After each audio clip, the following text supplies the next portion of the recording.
Yes, we understand that various things may not be relevant to a local experience as you have created. Nevertheless, it doesn't discount the fact that you are an aspect of an infinite existence. Infinite.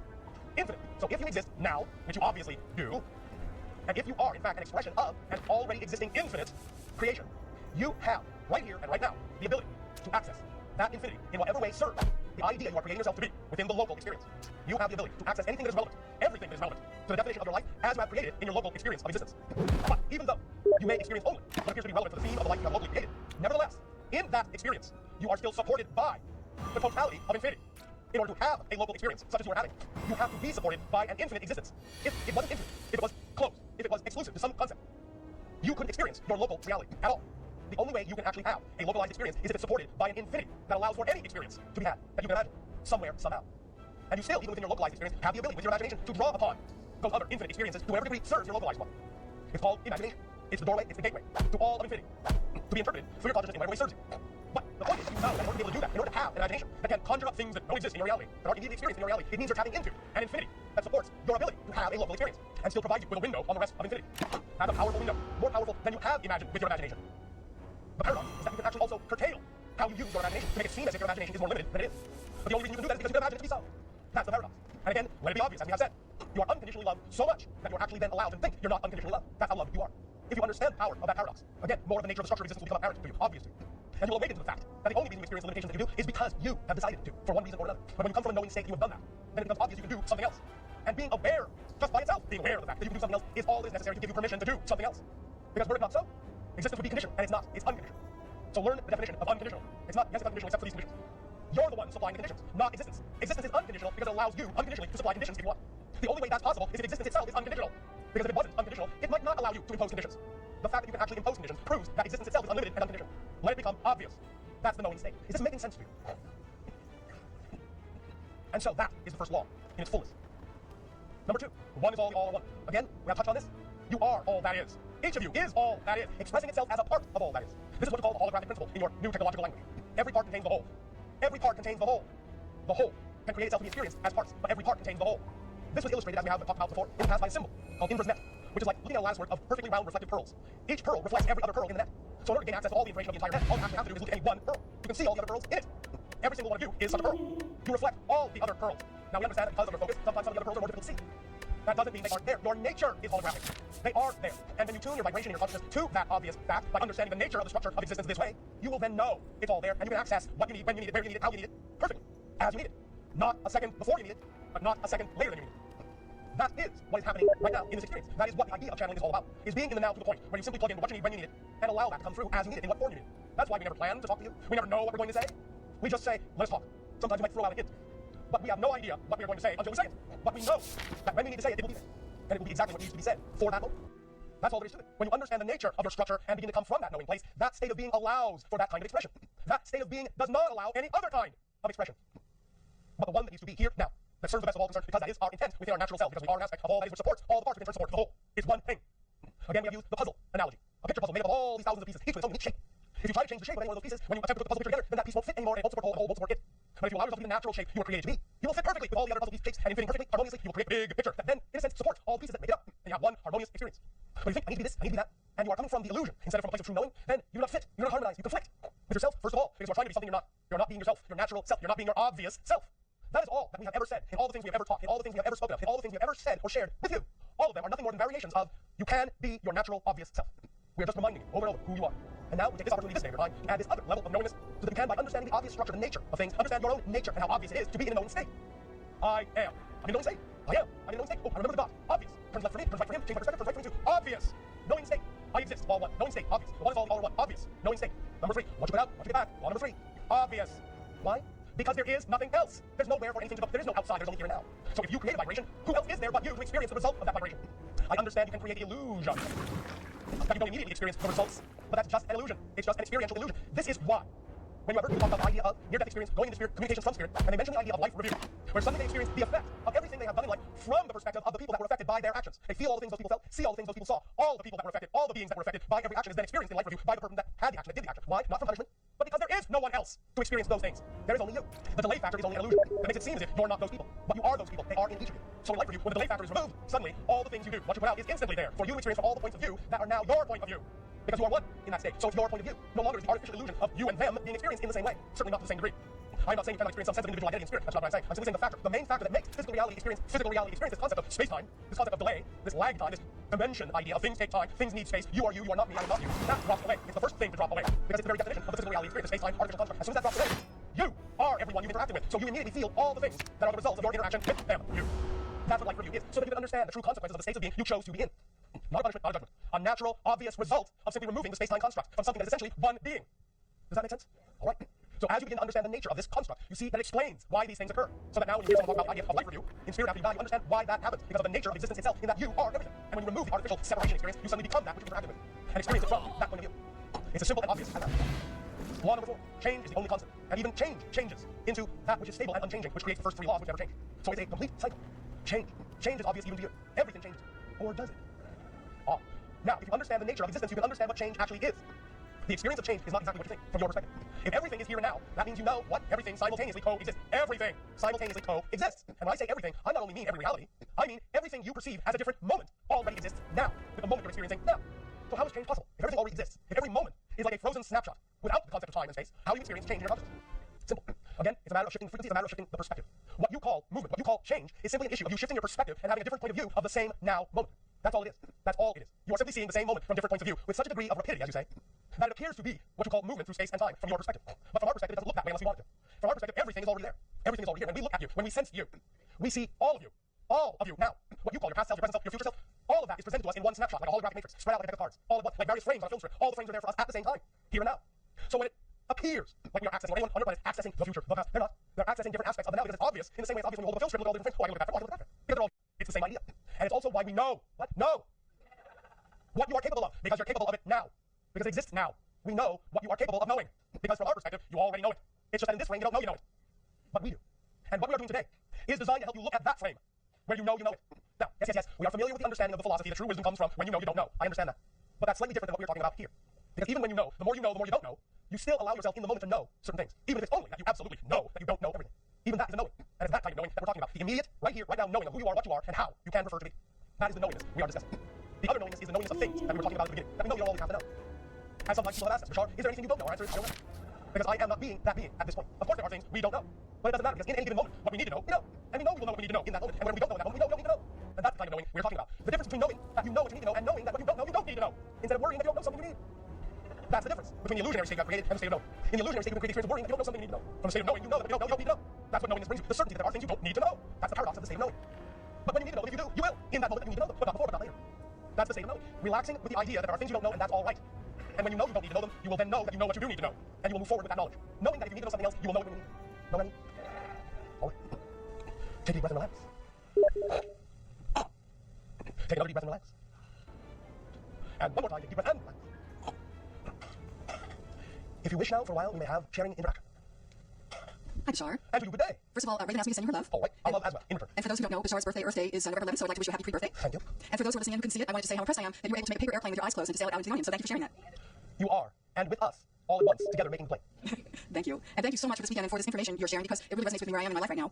And I feel I've come so far in the 23 years that I've been with you. Right. First of all, last time I interacted with you, I shared how I was driving a very old car and very nervous about it. Yes. And shortly thereafter, I was able to get a new car. Right. And I was able to manifest other material things in my life. Yes. My organization, Create Now, is making great progress and strides. Right. And I've been following your lesson that it's taken me all these years to learn, which is to surrender. Yes. Yes. And why? Why does that work?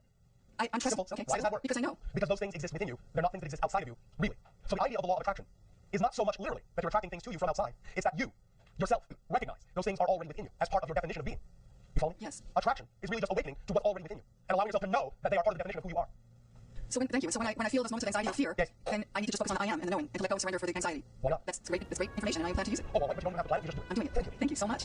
And I was also pleased that in all the years my friends have teased me that I'm always asking a million questions, and I didn't really have any compelling questions to ask you. I just felt I needed to share. As we have said, you don't need questions to communicate with us. You can always make statements if you wish. Thank you. But last night we were discussing with Daryl, the channel, the idea of your relationship with him as a future self. Yes. And we had a group question about whether genetics are involved with that. If you're, because you're a hybrid entity and a future self, are Daryl's genetics a part of you as well? Yes. And is there anything else you can elaborate on that? At the end of this transmission today, after your break, we have a little story surprise. Wonderful. Thank you so much. Thank you for the synchronous introduction. Hi, Bashar. How are you today? At the beginning of the meditation, I was staring at the crystal before you closed your eyes, and I felt like I had this strong image talking about this knowing sense, and when you were mentioning about dropping the veil, and yes, of the facets of the crystal being this representation of all of our parts and cells and thoughts and ideas. And I want to talk and take that knowing idea and talk about the idea of how you've often said that we can't really meet you, at least at this point in person, because we would feel fractured. And I feel like those two ideas are connected. Yes. And I got that strongly, and I got the idea, and when you mentioned the film frame about the focus, yes, I'm looking for a bridge here in terms of being able to be closer to being more cohesive and, how do I say this, connected within myself, to be able to be closer to the idea of meeting you, or people like you, or being my better self, or my more whole self. All right. First of all, remember that what we have also already said is that many of you have actually physically already met us. You just don't remember. Physically. Not Physically. Okay. Not in dreams. Do you remember when we talked about encountering the race we called the Fook? Yes. And how their special quality was that as long as you were talking to them and facing them, everything seemed normal. But as soon as you turned away, you completely forgot you had that conversation with them at all. Yes. Well, we have learned a thing or two from them. And so, part of the idea of slowly forming contact with all of you is that we are using that technique to actually appear to some of you physically, but then allow you to forget so that it doesn't interfere with your normal life. But at the same time, it's always there within your consciousness that you actually already met us. So the more you start to remember that you have already met us, the more you allow your imagination to play with the fact that you actually already met us, the sooner you will remember you have met us, and the sooner you will create the appropriate state in which to meet us again without forgetting. Because it's already happened. Does that make sense? Yes. What? Okay, I get it. Are you sure? Yeah, Can you play with that? I can. All right. So play with that in your imagination. Let a picture unwind. If you wish to use the word imagine or pretend, an actual encounter where you really have met us face to face. Imagine it. Doesn't matter if it's absolutely, literally accurate, according to how it actually did happen. Use that as a symbol to garner the energy of the encounter. And as soon as you start playing with that, a little bit at a time, in those imaginary scenarios, when you imagine them in a relaxed state, little bits of them will start to come to life. Little bits of those pictures in your mind, those encounters, as they play out in your imagination, will suddenly take on a life of their own. For example, you might suddenly see an image of us turn and look at you in a way you didn't imagine. And you will suddenly recognize that you're actually remembering part of the actual encounter. It will have a realistic quality to it, a lucid quality to it. If you're a little bit taken aback by that, at the moment, it's all right. Because it may appear that suddenly your imagination is not under your control. But it is. It's just that you're allowing bits and pieces of that recollection to come to life again. And suddenly the reality will supersede whatever symbol you created in your imagination, no matter how realistic it may appear. It will take on a dimensional quality of actual life. And in that snip, in that moment, in that fraction of an instant, you will see the true light in our eyes, and you will know that the encounter was real. And the more you do that, the more real it will become, until such time as there is no difference between what is unfolding in your imagination and suddenly, out of that state, out of that imagination, one day, you will blink and think you're coming out of your imagination, but you will still be standing in front of you. And you will realize we have arrived. I see. Now, does that help? Yes. Thank you. I will add one more bit of information we have not been allowed to share with you until now. As we have said, we will not be the first time to interact with you. The first will be those that are more representative of the immediate time frame close to yours that represents the creation of the hybrid children from your own family coming back. And we have mentioned that some of the sightings you have had, some of the ones Phoenix lights, are the ships of the hybrid species that will be the ones to make first open contact with you. Some of this information about them will appear in the story we're going to tell you after the break. All right? Hello, Basha. Hey, good day. I would like to talk a little bit about what you said before. Thank you very much for the sharing. Is it when I settle myself, identify myself, not as any kind of physical or psychological form, but a field of consciousness? Yes. It doesn't matter what kind of experience. No. In fact, it doesn't even require that. When you say I am, it doesn't even require any kind of representation to go along with it at all. So you're staying just at this field, and that's it. It doesn't You're matter. not even necessarily a field. You don't even have to think of yourself as a field of consciousness. You are literally the 0 point. I am. Doesn't even have to be represented as a field. Is a secondary manifestation. 0 point doesn't experience itself as a manifestation of anything other than its own existence. So in a sense, it's closer to non-existence to It is as close as possible as you can come to the concept of non-existence. Because you cannot become non-existent. But it's as close as you can get within existence, yes. Okay. It is the very 0 moment of existence itself, the very essence of existence itself, the I am realization. Okay. Does that help? Yes, very much. Thank you. And another question: it that in spirit you can have some kind of individual Yes, of course. conscious existence. So is it individuality in the sense of 0 point, or it's something No, different? it's something different. You can have more access in that sense more easily without the space-time construct to the 0 point experience, but you can also very easily manipulate and make malleable your own identity in a variety of ways. It's that you can still have identity, but your identity is much more flexible than you allow for in physical reality. Does that make sense? Yes. Thank you. Thank you very much. Hello, sorry. Hey, good day. Thank you.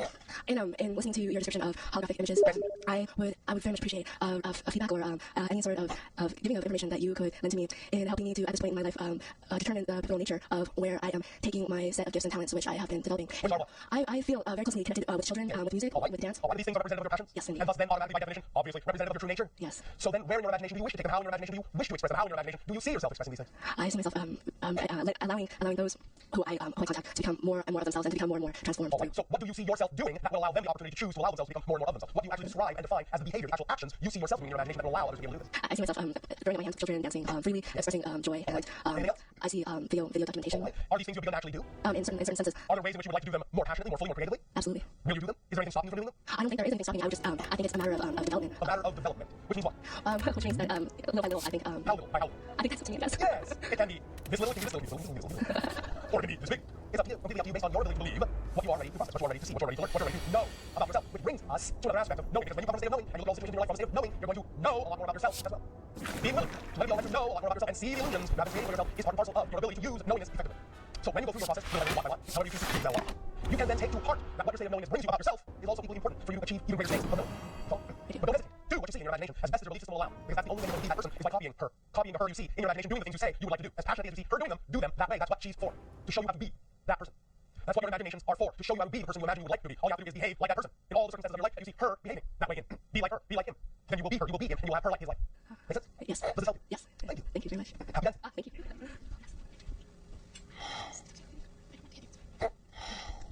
Hi, Bashar. Have a good day to you. I have a two-parter. The first part is a two-parter. Oh, and I know that part two is a appropriate. Anyway, part one is a dream that I was awakened from this morning with a thunderous bang. Ow.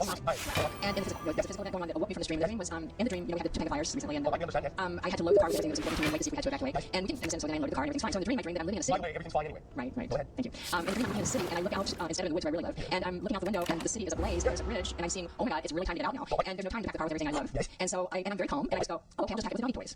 Two of each. Two of each. So now you have your own little arc of doggy toys. I have my own, and only one dog, but he gets two of each of his style of toy. So I think that's there are 2 dogs. Yes, and I thought, where did that dog come from? Because I only have one dog. Yes. Where did that dog come from? Where did that dog come from?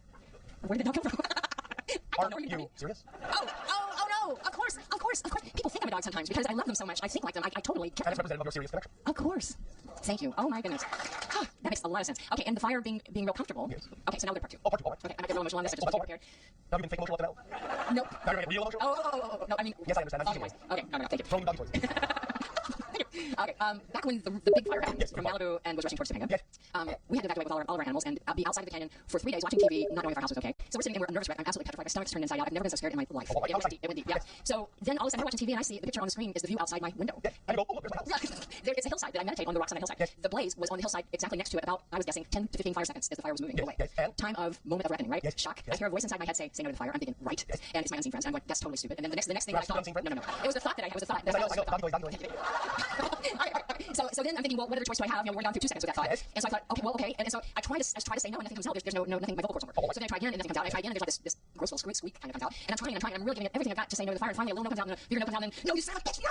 Start screaming coming out. The girl next to me screaming the same thing. She's also a child. And we're screaming. And all of a sudden, the energy, it was like we were in the middle of a hurricane. It was blasting, and all of a sudden, everything went totally calm. Yes. And The eye of the storm. Exactly. That's exactly what we felt. Yes. We looked at each other like, what the hell just happened? What the heaven just happened? And the picture just changed from the screen, so we couldn't tell in physical reality what happened, right? Yes. But we chose to feel that meant everything was okay. And when we got home 3 days later, Yes. they had stopped the fire exactly there. Exactly. Yes. So now this has been a really big event in my life. Yes. When I try to share it with people, they get a little overwhelmed. I see. But I think this is the right place to talk about this because Obviously, this is what we are. Right. Because obviously there was some big time synchronicity going on here. Oh, yes. And it sounds like your invisible friends threw you a bone. Well, yeah, it does.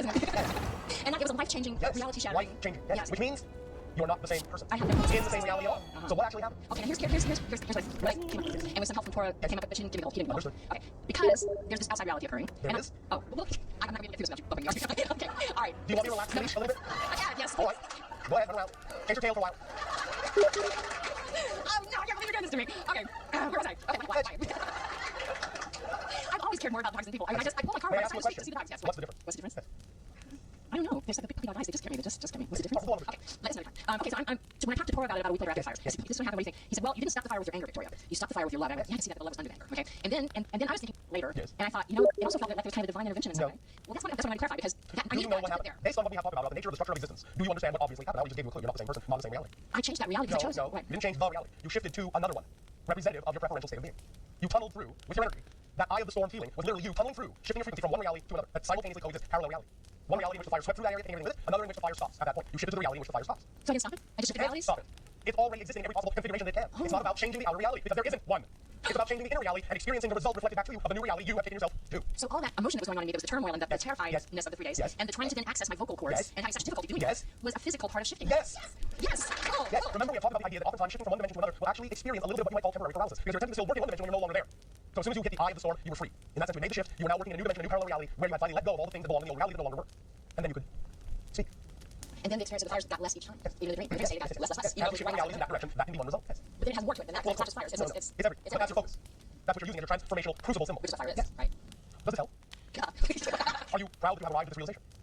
Proud? Oh, that's an interesting word. It's all right. I'm not going to put negative spin on it. Okay. Am I proud? Do you feel good and appropriate that you Oh, I arrived feel at this realization? ecstatic, but proud for me a little bit. Oh, why? Why? Yes. Because I'm kind of thinking, been taught that proud is not really a good emotion to have. I see. You think it comes with arrogance and negative ego? Yeah. It can. Yeah. It doesn't have to. Right. Pride in the positive sense can also simply be the recognition of your own beauty. You understand? The recognition of your belonging to all that is. Oh, thank you. That you acknowledge and accept and own yourself completely. It can be that too.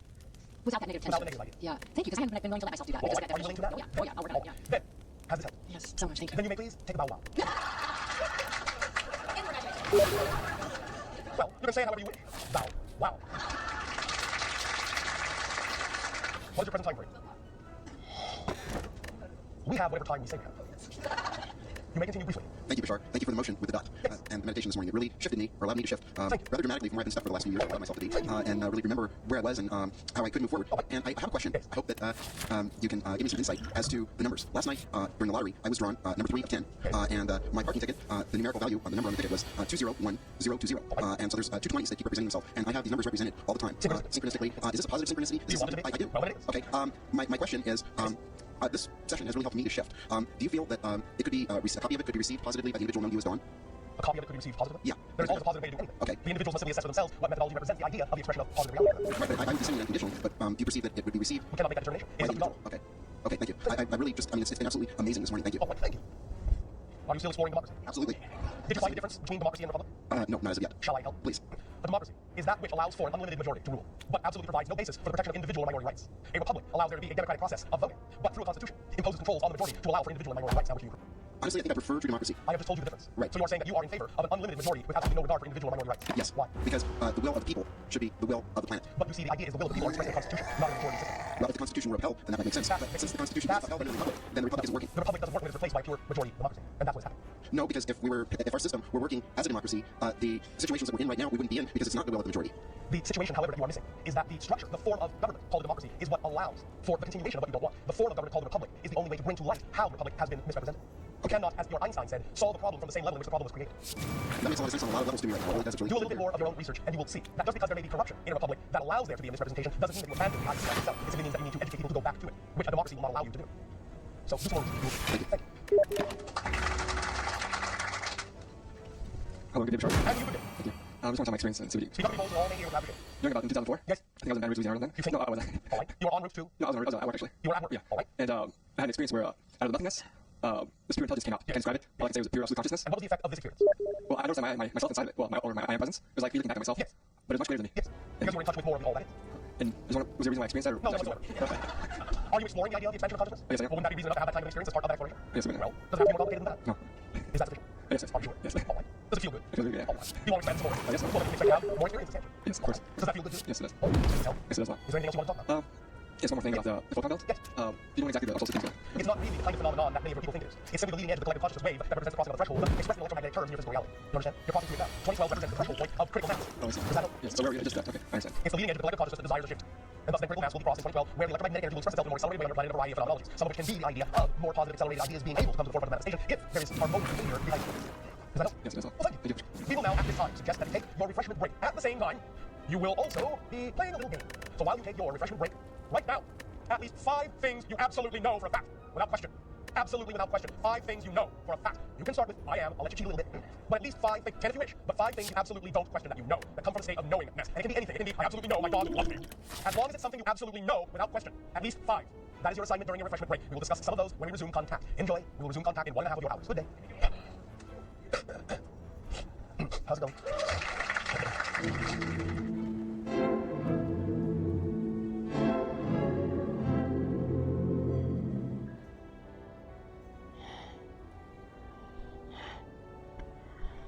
Well, say hello as we continue this transmission. How are you all? Did you all have an enjoyable refreshment period? All right. Let us begin by saying that there once was a girl who was sowing some seeds that then began growing on a nearby hill that gave her her fill of knowing that caused her great glowing. Knowingness. Did you write down the 5 things that you know? Is there anyone who would like to begin sharing? All right. What do you know for sure? Begin. What do you know for certain? I know that there is a connection to Dawn, which I cannot beyond what I can see. All right. Number 1. Number 2. Number 2, I know that telepathy and deep nonverbal communication exists within me and some of those people and birds with which I interact. All right. Number 3. I know that I am. All right. Anything else? Yes. I know that something is happening with regard to manifestations of numbers and names. All right. And I don't know. I did not ask you what I do know that. I do know that. What else do you know? I know that which I have doubts of become more transparent when interacting with the shark. All right. All that said, if that is what you know, all else at this moment is supposition. The idea is to relax the supposition and stay in the state of your knowing and allow whatever needs to reveal itself to you about what you know to simply reveal itself in whatever way it chooses to do so. Because however it does so will then, as you know, be a reflection of that knowing state and will not have to be guessed at for what it is or what it represents or what it reflects to you. When you stick simply, first and foremost, with what you know and take the guesswork out of it and do not ponder what you don't know, you can then be assured, you can then also know that whatever represents itself to you, whatever manifests to you, whatever is reflected to you, will be a product of that knowing state, even if it comes in a form you did not expect or imagine would have to drop the expectation sufficiently where you can allow the knowing state to really show you what you need to know and by elimination reveal what you don't need to know at that moment will allow you greater clarity in every moment of your life. Thank you. Next person to share what you know. No. Next person to share what you know. All right. 1 second has passed. Okay, I know I am a talented writer. All right. I know I have created a wonderful organization. All right. I know I have people who love me in my life. All right. I know I am a loving person. All right. And I know that I impact many people. No. Remember what we said about impact. Can you remind me, please? Yes, you do impact everyone. This is true. But remember that the idea of what you do doesn't cause the impact. It only reveals it. Oh, right. Remember? Yes, thank you. You already have all the impact you'll ever have. What you do by following your joy does not create more impact. It reveals the impact you're already having. Then I can rephrase that to say, I know that I have the realization Yes. that I am It's all right for you to say it the way you said it as long as you realize how it's meant. Yes, Structurally. yes. Stay again in those states of knowing. All else that is not revealed in that state does not need to be known at this moment. Even if I'm getting a reflection back from people that I have impacted them, isn't that true? That's a revelation of your impact. Okay. It is not the thing you did caused it. The thing you did reveal it. And they are simply reflecting the revelation. We are discussing the difference, which may at times seem to be a fine line, but isn't. We're discussing the difference between falling into the illusion that you need to do something to impact the world and living in the realization that you already all impact the world and that by following your joy you are simply uncovering and revealing that impact as opposed to having to do something special in order to cause the impact. So what's being reflected to you is the revelation of impact you already have just by the very fact of your existence. Then I'll rephrase that to say that I know that I'm following my joy. Thank you. Thank you, sir. Who else would like to share what they know for certain? Hi, sir. Have you today? After trying this experiment, something interesting in me. Everything that I thought I knew or know, I could contradict. Very good. And So I what just, do you actually know for certain? for certain, I don't know Jack. Who's that? You don't know Jack either. I did not ask you what you don't know. No, You do know at least the few things we discussed this day, and I said you could use them on your list if you wish to. You do know that you exist. maybe I'm being too esoteric. Oh, Probably you not. are. But Do you know that you exist? Of course you do. it feels like I do. I think I am. You do. Because if you can think you do, you do. Otherwise you wouldn't be able to think that you do. Correct? You Right. must see the simple logic. Yeah, I mean, I do on a level for sure. There is no other level here. That's the point. And that's where you get too esoteric. You think there are more levels and there's more complexity than there is. There isn't. Do you exist? Yes or no? There's no other answer. And no is not possible as an answer. Then I'm getting way too esoteric. Yes. Yes, So I that's another thing you know. Touché. Don't get all French with me. Oui. Okay. Yeah, I Would you like to simply take time to make a new list? Attempting it from a less esoteric place? I know I have feeling. All right. You see how simple that is? And I know I have an experience that I'm becoming more familiar with this invisibility as well today. All right. You see, knowing statements are simple things. They're not complicated. They're simple things. So maybe what it is, it's something like, I know it for myself, but I can't prove it to anybody else. That is not a criteria. Right, maybe that's what I was thinking. Because you can't prove anything to anyone else anyway. Anyway, right, okay. You can't even prove you exist to anyone I know, else. that's the discussion I had. But that's not the question. I only asked you what you knew, not what you felt you had to prove. Yep. And that's very revealing. I got it. And now you know that about yourself. I got it. Thank you. Let us for a moment shift to the idea of what you may call the regular questions. We will come back to what you know.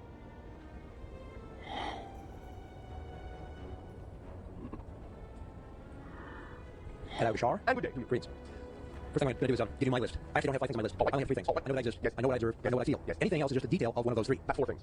No, I'm just speculating that last one. It's still something you know. I'm kidding. All right. Okay, now to the question that I want to ask. You've mentioned the subject of time this weekend several times. And I want to revisit the question that was asked last night about the concept of frequency and the fact that it is a function of time. Yes. And I want to get into more technical detail about that. All right. Now, I've been aware for 30 some odd years that our experience of physical reality is a sequential focusing of our attention on a sequence of different universes, if I'm understanding correctly. Very much in the way that, Yes. in the way that motion picture film is a sequence of still frames. This is, of course, all still an analogy, but it will do as a representative one with regard to the third-dimensional space-time matrix. Okay, and I'm speaking specifically of physical reality. Yes, I know. And within this context, it would mean that within the idea of an infinitude of different universes, different realities, different dimensions, is the idea that when we experience movement, Yes. what we are actually experiencing is instantaneous shifts from one physical reality, from one dimension to another one, which is very, very close Yes. in structure. Yes. And going through a whole series of these, just like a series of frames in a motion picture, Correct. is the illusion of motion. Yes. And that motion is the illusion of time. Yes. Because we do it at a very deliberate pace.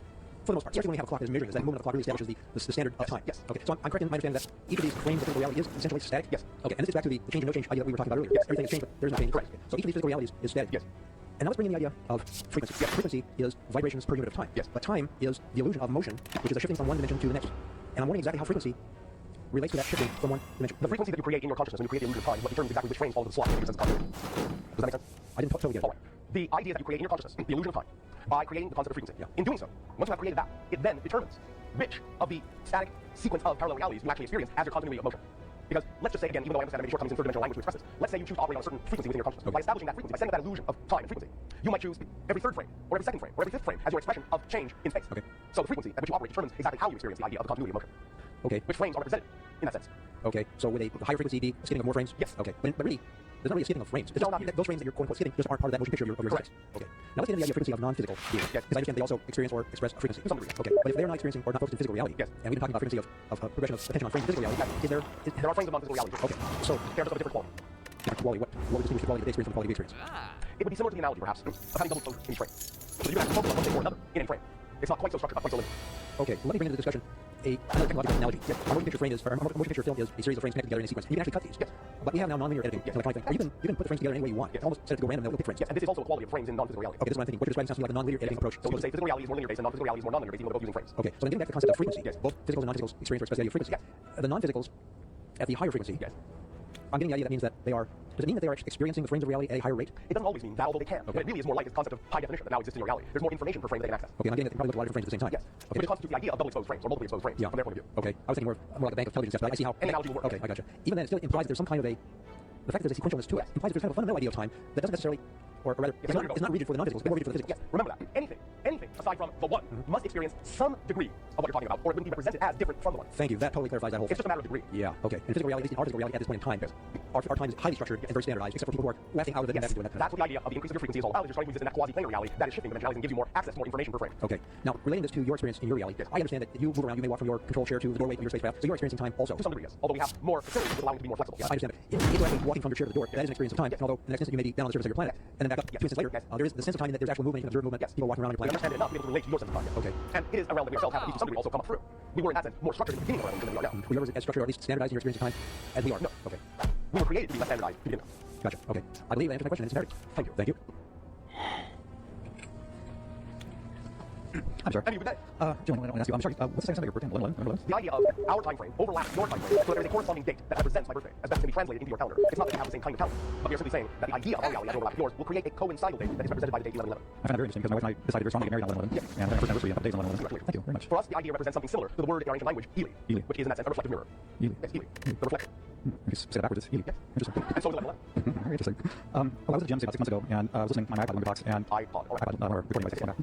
If you guys haven't heard that there, then fine. It's all of it over here. Well, you see, we have Wii pods. Ooh, I like that. I like that. That's good. Ooh, I like a lot of pods. So your pods are really small. I'm sorry. Anyway, okay, what I wanted to ask here, I'm sorry, too much sake at lunch. What I wanted to ask was, so I worked out at the gym, and all of a sudden I heard you say on the talk that you have interacted with us physically in some cases, and then we've forgotten. I found myself laughing. I instantaneously went into laughter, and I don't know why. And I wanted to ask you, did you actually meet at that instant when I heard it on my iPod? Not as you understand time. Okay, I'm talking about the physical time. Yes, I understand what you mean. So as you mean time, not that instant exactly. I see. And to get, because you and I talked about this before about us having met several times in the past, and me not having any, having a sense of time loss, which I hear is common. You'll have no sense of time loss in this. Meetings take place in a time-suspended arena. Okay. Have you ever shown up at any one of these gatherings today? Yes. Really? Yes. Cool. Whatever temperature you want. Several years ago, I was actually talking to April, and she mentioned that you actually initially talked to us, probably 10, 20 years ago, about 3 laws, not 4 laws, and you have since discovered the 4th law. Did I get that right? We understood the 4 laws, but it wasn't ready to be applied to our conversations. I see, so you had known about it, but Yes. it was only appropriate to talk about the first 3 whatever the 3 were. Yes, we had to establish a baseline before we went into the idea of altering that. I understand. Okay, good. Okay, that's it for me. Thank you, sure. Appreciate it. I got some more, but I'll give somebody else a chance. Oh, thank you. Hi, John. Thank you, good day. My question is, where does existence come from? Itself. It doesn't come from anywhere. Your question itself does not fit in the idea that you're asking. Existence does not come from. Existence only is. How come there's just not nothing? There is, but even nothing is something. Nothing is different from our perspective than non-existence. Is that what you're actually referring to when you say nothing? No, I mean, it seems like way back when. There is no way back when, except within existence. You may be confused because the idea is that time is subject to existence. Existence is not subject to time. Time is a concept within existence. Existence is not a concept within time. It seems like there had to be some start to it all. I know it seems like that to you. And within existence, there are starts and stops, yes, but not to existence itself. How could it ever get created? It didn't. It just is. Creation happens within existence. All the concepts you can possibly imagine about beginnings, creation, starts, and so forth are concepts within existence. There is no outside to existence. Is it not possible to imagine with the human mind how the totality of existence? No, because you cannot imagine non-existence. Try it. I'm trying. You can't. I'm having a hard You can't. It's not possible. Understand, again, pay attention to the definitions. Non-existence. There could be, by definition, no expression, no experience. Non-existence means no experience whatsoever. So you can't experience it, and especially then, of course, you can't express no experience. The only thing you can express the experience of is existence. There is nothing beyond it, outside of it, before it. It just is, and is not subject to the concepts of outside, beyond, and before. Those are concepts within existence. So is existence growing and evolving itself? In a sense, within itself, but not as itself. I don't understand. I know. Existence is. It is all that is already. But within itself, it can have the experience of growing and expanding and learning and becoming more and more and more infinitely. Nevertheless, even though it's having that experience within itself, it itself is unchanging. Because it simply is. Wow. Does that make sense? Not entirely. But that's all right. Okay. I do have a second question. I'm just curious, what is an average day for you like? What do you do all day? Oh, let's see. Breakfast at 9. How do you organize your days? How do you... Synchronistically, we don't organize, we don't plan. What might an average day look I'm getting there. First of all, I understand how you mean the term, but since we don't sleep anymore, we don't really have beginnings and endings days anymore at all. And since we're not on our planet anymore, we don't necessarily go by things like sunrise and sunset anymore either. However, the idea of the so-called average day for me might be that I will be in contact with several different civilizations, establishing rapport and communications to allow for the continuation of relationships or even the beginning of them. I will also go on exploratory missions within spaceships, sometimes my own scoutcraft, sometimes what you call city ships or motherships, to investigate and explore various regions of the universe or other multiverse dimensionalities. Sometimes I will participate in the expression of art. Sometimes I will participate in the expression of song if it moves me to do so. Sometimes I will interact one-on-one with various beings. Sometimes I will communicate in the way I'm communicating now to all you, with you and others as well. These are some of the typical quote-unquote things that are representative of my passion. That does sound exciting. I think so. Oh, wait a minute. I hope so. There will be a little bit more of an extension of this idea when we get into our story after your next break. Thank you. Thank you. Hello, Bashar. Have you good day? Okay, so I have a question for you that I'm trying to figure out how I want to ask it, so I'm just going to ask, as I do. Yes. When I was very little, and my understanding of time and space is body now, Yes. I remember an encounter that I had with about 3 or 5 beings, and they lifted me up Yes. to the point of levitation, Yes. and they danced with me, Yes. and spun me. Yes. And I looked down and was very cognizant of the fact that I was not standing on the ground anymore. Yes. And we were laughing, and it was really joyful and really fun, and very soon it became really fast and really intense, Yes. and the beings began to crush me. Crush you in what sense? In the sense that their grip was so tight that it hurt me, Oh, physically. okay. And I asked them to stop Yes. because they were hurting me, and Yes. they didn't, Yes. and they kept going. Yes. And in that instant, before they did, I knew that I was choosing to be open and experience unconditional love and joy. However, I was so fearful that it was my beginning of my definition of what darkness was, and my inability to express and be respected regarding what was true for me. All right. They did not intend to hurt you, and on whatever level they are capable of expressing it, they will apologize. However, what you didn't understand at that point is that you were being shifted interdimensionally in a certain way. The rate of acceleration was very great in terms of that dimensional shift. They had to hold you very tightly so they wouldn't lose you. You understand? I think so. They simply had to hold on to you. They understood it may have caused discomfort, but it would have caused far more discomfort had they let go or even loosen their grip. I understand that. So it wasn't intentional, but it was simply a side effect of experiencing greater acceleration than anyone anticipated. And they simply had to hold on to you for your dear life, or you would have been lost. So they apologize. It wasn't their intention to harm. Thank you. All right. So my question in addition to that is, Yes. for the majority of my time in this body and this life Yes. that I've chosen, I feel as if I've chosen to absorb. Absorb what? When I walk into rooms, I just feel like I absorb energy and people and thoughts and emotion, and I almost lose a sense of what my true self is and what my true experience Well, what do is. you want to do with that absorption?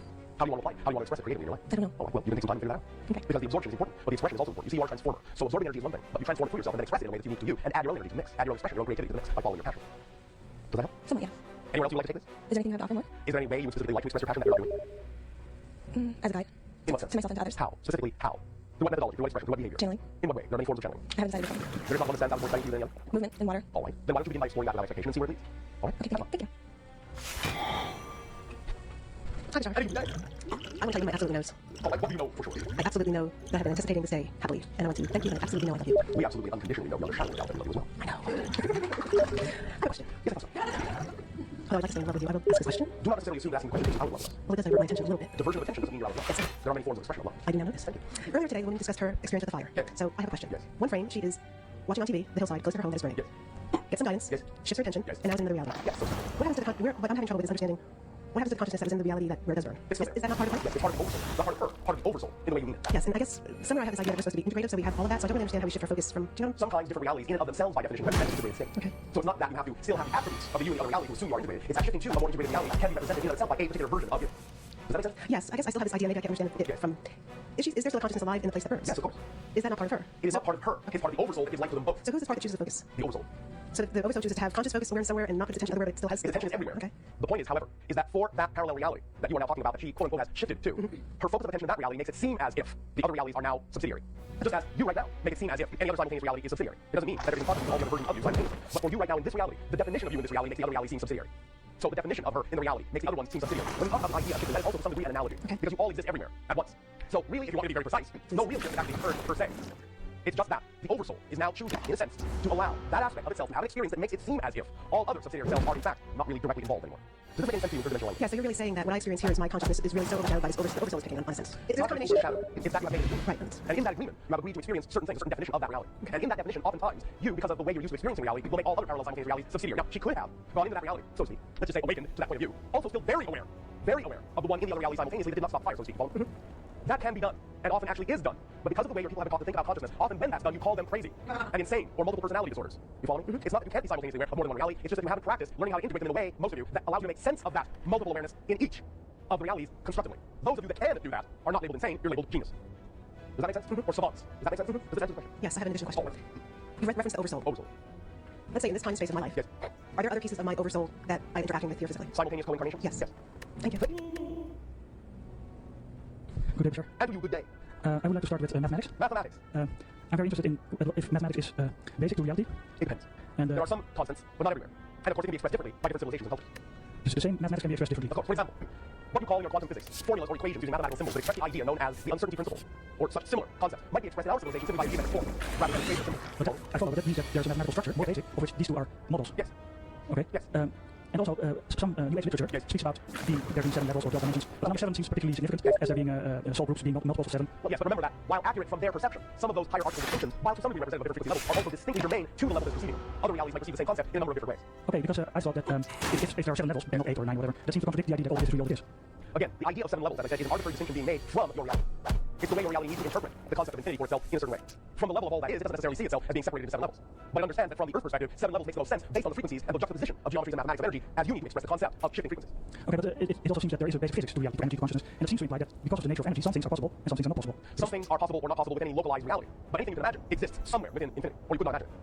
Okay, but it means that if I can imagine it, then it exists. It exists somewhere. It may not be pertinent to your local reality. I understand, but my imagination can be limited because Yes, I your imagination may be limited, but anything you are capable of imagining exists. I'm not saying you can imagine everything that is, but I'm saying everything you do imagine does exist somewhere. Okay, but I can imagine that all this is all that it can be, but not all that it can be seems to be, well, maybe it cannot be everything. So maybe it's limited because it's nature. All right, but what you have simply now done is imagine a limited all that is within an infinite one. You see, you have created a localized representation within an infinite one. Okay. That's what you've done with your imagination. Yes, of course, you can imagine a limited all that is, and that exists within the infinite one. Okay. Does it also mean that there's no limit to how good you can feel?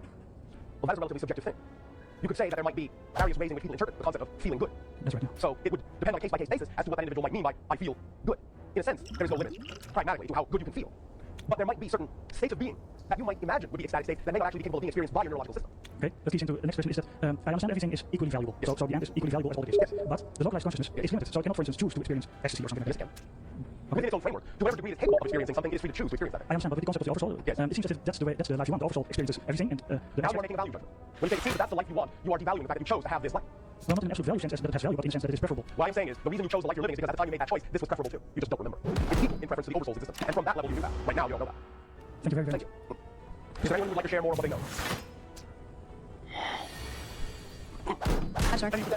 What What do you know? What do I know through your teachings? And so, What do you know? Okay. Doesn't matter how you know it. Through me, through anything. What do you know? I know that I'm multidimensional. All right. I How know. do you know that? I just know. All right. There's no doubt, there's no question There's no at this point in your life. doubt. It is an absolute certainty for you. Yes. Thank you. What else do you know? Reality is an illusion. Yeah, the experience of it is real. All right. What else do you know? I know that I'm consciousness in the form, this human form with this particular personality. Yes. And that my reality is shaped by my beliefs. All right. And I'm working hard to change it. And that, And you know you're what? You know you're working hard? well, you're right, I know that. All right. With a lot of certainty. All right. And finally, recently, I know I'm loved unconditionally by all that is. Thank you. Is this state of knowing capable thus then of being applied to other areas of your life where you feel more uncertain? Yes. All right. You know that too then? Yes. All right. Anything else you want to speak in there that you know for sure? Not that I can think of right now. All right. So at this moment you know that you don't know anything else. For sure. Correct? That's correct. So that's something else you know. Yes. Thank you. Let's be thorough. After all. Is there something you wish to share? In terms of questions? If you wish. Oh, okay. Yes, first of all, I did also want to thank you, of course, for the interaction, sending you infinite love, and that every moment spent with you, each and every moment is a pleasure. With you all as well. Or we wouldn't do it. Thank you. I also wanted to first share that the impact of what you presented earlier in terms of the I am message, because not only did it help with knowing this, but it helped me to realize the importance of the energy behind words and phrases and symbols and sound and whatnot. It really, Thank you. All of you together. I am. I am. How simple it is to be in a knowing state. and it's interesting because there was a time when I couldn't say those words. I was a little hesitant and maybe even a little fearful because I didn't want to reach that point. So, okay. I think there's two questions. Going back to the analogy that you used about the matrix of now moments, Yes. I really love that analogy because I tend to think of it in that way. So I kind of envision there's this matrix and there's all the possibilities. Yes. And just as an example, I'm preparing for an interview for a job, Yes. and I'm say that in that matrix there's a particular path that I've been moving along, and there's going to be one of those moments that's the interview. Yes. And whatever energy I bring into that particular moment, Yes. my question is, since I'm interacting with another consciousness, So to speak. okay, well that's part of it too because they're all one. That's I'm trying to figure this out. Remember, it's this and that, not this or that. You're interacting with another consciousness, and you're also interacting with your own only. Okay. Because any other consciousness you interact with, you still have to create your version of in your reality in order to perceive it. Right, right. So in other words, is it saying that we can kind of pick and choose literally the reality that we want to have, so I can pick that now moment that I want to have in the time of the interview? Gosh, I guess so. I guess that's what we've been saying for 24 years. Okay. Yes. Okay. Choose. Yes. Without expectation. But now why do you say that? Because we understand that the mechanisms of your personality will often think, oh, I can choose for this to come out exactly this way with this outcome, this consequence, this result. Not understanding that the moment you do that, often what you're doing is actually limiting yourself, judging yourself, shutting the doors to the way in which the manifestation could actually occur in a greater form than you ever imagined. Okay. So go into the moment, being the moment, because that's the moment you want to be, not because of what you think the moment will get you. Okay. Because when you do that, you are doing what? You are conditionalizing infinity. You are putting conditions on infinity, saying, I only want it to come out this way. If it doesn't come out this way, my life's not working. Okay. And then you take yourself out of the state. The only purpose for being in the state you prefer to be in is to be in the state you prefer to be in. Okay. Circumstances don't matter. Only your state of being matters. Very good. Does that help? It certainly does. Thank you. Thank you. And one last question. Yes. This refers to what I'm going to call for the moment, the back end part of the mechanism for physical healing. The back end part of it. The front end is recently described permission slips, and so I understand what you're saying there, and say that a person wants to do some physical healing, and they can either choose perhaps an allopathic form or holistic form, Yes. detoxification, or even energy healing. This is why I lead to this question. Yes. So, person's frequency release system will Yes. determine which option they choose, Yes. and then you're also describing that it's really all those methods are valid, but it's the power that we put behind our belief and the method that we choose that actually generates the healing. Did I understand that correctly? The idea is that you give off a frequency. Others that are attracted to you pick up on that frequency. They can then decide that if that frequency matches the idea of their perfect ideal state of health, if they then choose to match that frequency, that's what they will experience. Okay. But you are putting out a frequency to allow them to use it however they wish. If for some reason it serves everyone that you attract a person who adamantly believes they cannot be healed by anyone, and they expose themselves to your frequency and are not healed, they do not heal themselves, then they get to say, see, I proved it. My belief stands. And you have helped them reinforce the belief they've chosen to hold on to by them not allowing themselves to be healed. So you still serve them. Does that make sense? Yes, I do understand. That's also why you don't need to have expectation, because you don't necessarily need to know what anyone else's agenda is in coming to you. Then they come to you to reinforce the belief they simply don't want to give up. But you still help them by helping them do what they want to do. Now, that may not happen in the majority of cases, but you have to allow for it because that's valid for them. Make sense? Yes. Now, what I was referring to is the kind of the back end of mechanism, Yes. like with energy healing. If a person believes that will heal them, Yes. and it truly does. My question is, from that belief Yes. to our physical body, which has its own consciousness, Yes. I was wondering what that mechanism is. In other words, is it that the power of the belief and the intention actually, more or less, I'm using words loosely, sends instructions to the consciousness of the physical body? That, It the is a physical form of communication, yes. It's a pattern of energy that then, if harmonized with, will create certain results. Yes. And since the physical body, or because we understand it breaks down to, I'll just say, subatomic Yes. particles and whatnot. So each one has its own consciousness. Absolutely. And because the physical body is integrated, then Yes. it all heals together. It works together. Yeah, okay. Or not, if that serves the purpose. Now, with regard to, again, belief system and healing, do you understand that even in what you call your allopathic medicinal methodologies, the most powerful form of healing known is the placebo? Yes, yes, yes, yes. In fact, actual drug tests are always measured against the placebo, because if the drug is even 5% more effective than the placebo, it's considered extremely effective because the placebo is so effective. You understand? Yes, yes. The belief system of the person is the most effective thing, and your medical doctors know that. And that's why in doing their drug testing, because the placebo effect is actually responsible for such a high percentage of healing, even if the drug is a little bit better, that's the only criteria they need to say the drug is effective, because if it's no better than the placebo, it's not effective. And the placebo is so effective. The belief system is so much more effective. Make sense? Oh, yeah, yeah. All right. Thank you so much. Thank Much love to you. And you as well. All of you take a deep breath. Relax, relax. Take another deep breath. Relax, relax. And one more time. Deep breath in. Hold it, hold it, hold it. Don't let it out. Hold it until you know that if you don't let it out, you're going to pass out. Hold it, hold it. Oh, all right, let it out. Doesn't that feel good? Why does that feel so good? Not just the oxygen. You're centering yourselves, but also you're letting go. Letting go of a state you know will not serve you. So the idea of entering the state of knowingness will feel like a great sigh of release, because you know that any other state other than that is not the ideal state that serves you. It is not your natural state. It is not the state of your true self. It has been said in your literature, know thyself. This is why. What it simply means is take yourself to a place of knowingness. For in that state, not only will you know yourself, not only will you see more clearly all the things, not only will you discern more clearly all the things that are you, but more clearly all the things that are not you. You will know what you are, you will know what you're not, and when you know what you are, you will see, feel, experience more of the connection with the knowing of all that is, that knows you are expressions of the infinite, that knows you are unconditionally loved, that knows your true nature. You know it too. Don't deny it to yourself. You deserve it. Don't deny it to yourself. It is your true essential nature to be in a knowing state. Relax. Relax. Relax. All the things that are not in the knowing state. On a day-to-day, moment-to-moment basis. Relax. Do it. do is. You will enjoy yourself more if you do. You will enjoy life more if you do. You will enjoy everything more if you do. Let go of the things that are not you. Let go of the things you don't know and don't need to know right now, for you will know them when you do need to know them. As the energy on your planet accelerates, as you allow yourself more and more wisdom, more and more experience, more and more opportunities to experience the knowing state, which is, as we pointed out, as simple and easy as saying, I am, the more you allow that knowing state to permeate all of your life, every situation, every circumstance, no matter how seemingly mundane, no matter how seemingly small, doesn't matter. The more you do that, I guarantee you, the more you will suffer when you don't do that. Now, that is some incentive I don't know what is. I do not do it to scare you. I do not say it to make you afraid. We say it to let you know you are truly free to live in that knowing state and to live in it freely enough to know that you don't need to know everything all at once. Just what you need at that moment. We do not wish you to suffer. You do not wish you to suffer unless you do. But it's your choice. You don't have to believe us. You don't need to believe us. But you need to decide for yourselves what state you prefer. And you need to decide for yourself that it's easy to create that state. I am. The dots on the paper. The higher airplane. That's where you live. That's where you live. In that mansion. That gorgeous, beautiful, creative, shiny, sparkling mansion. You do not need to live in the squalor of beliefs that do not serve you. If you choose to do so, understand that you're choosing to do so. There are no exceptions. But you don't need to do so. You can be in knowing. You can, because I have just shown you. It's as easy as I am. As soon as you say that, as soon as you remember that, you are in a knowing state. There is no reason and no excuse that says, I can't create the knowing state. Because it is too simple to do. So if you say, I can't get to the knowing state, I guarantee you this, from this point forward, we won't believe you.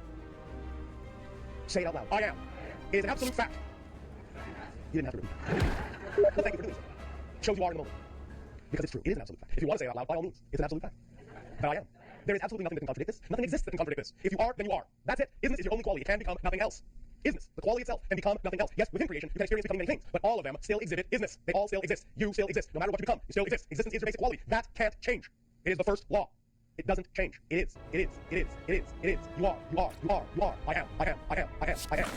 Even if it were possible for you to suddenly not exist at all, you never know, so why bother caring?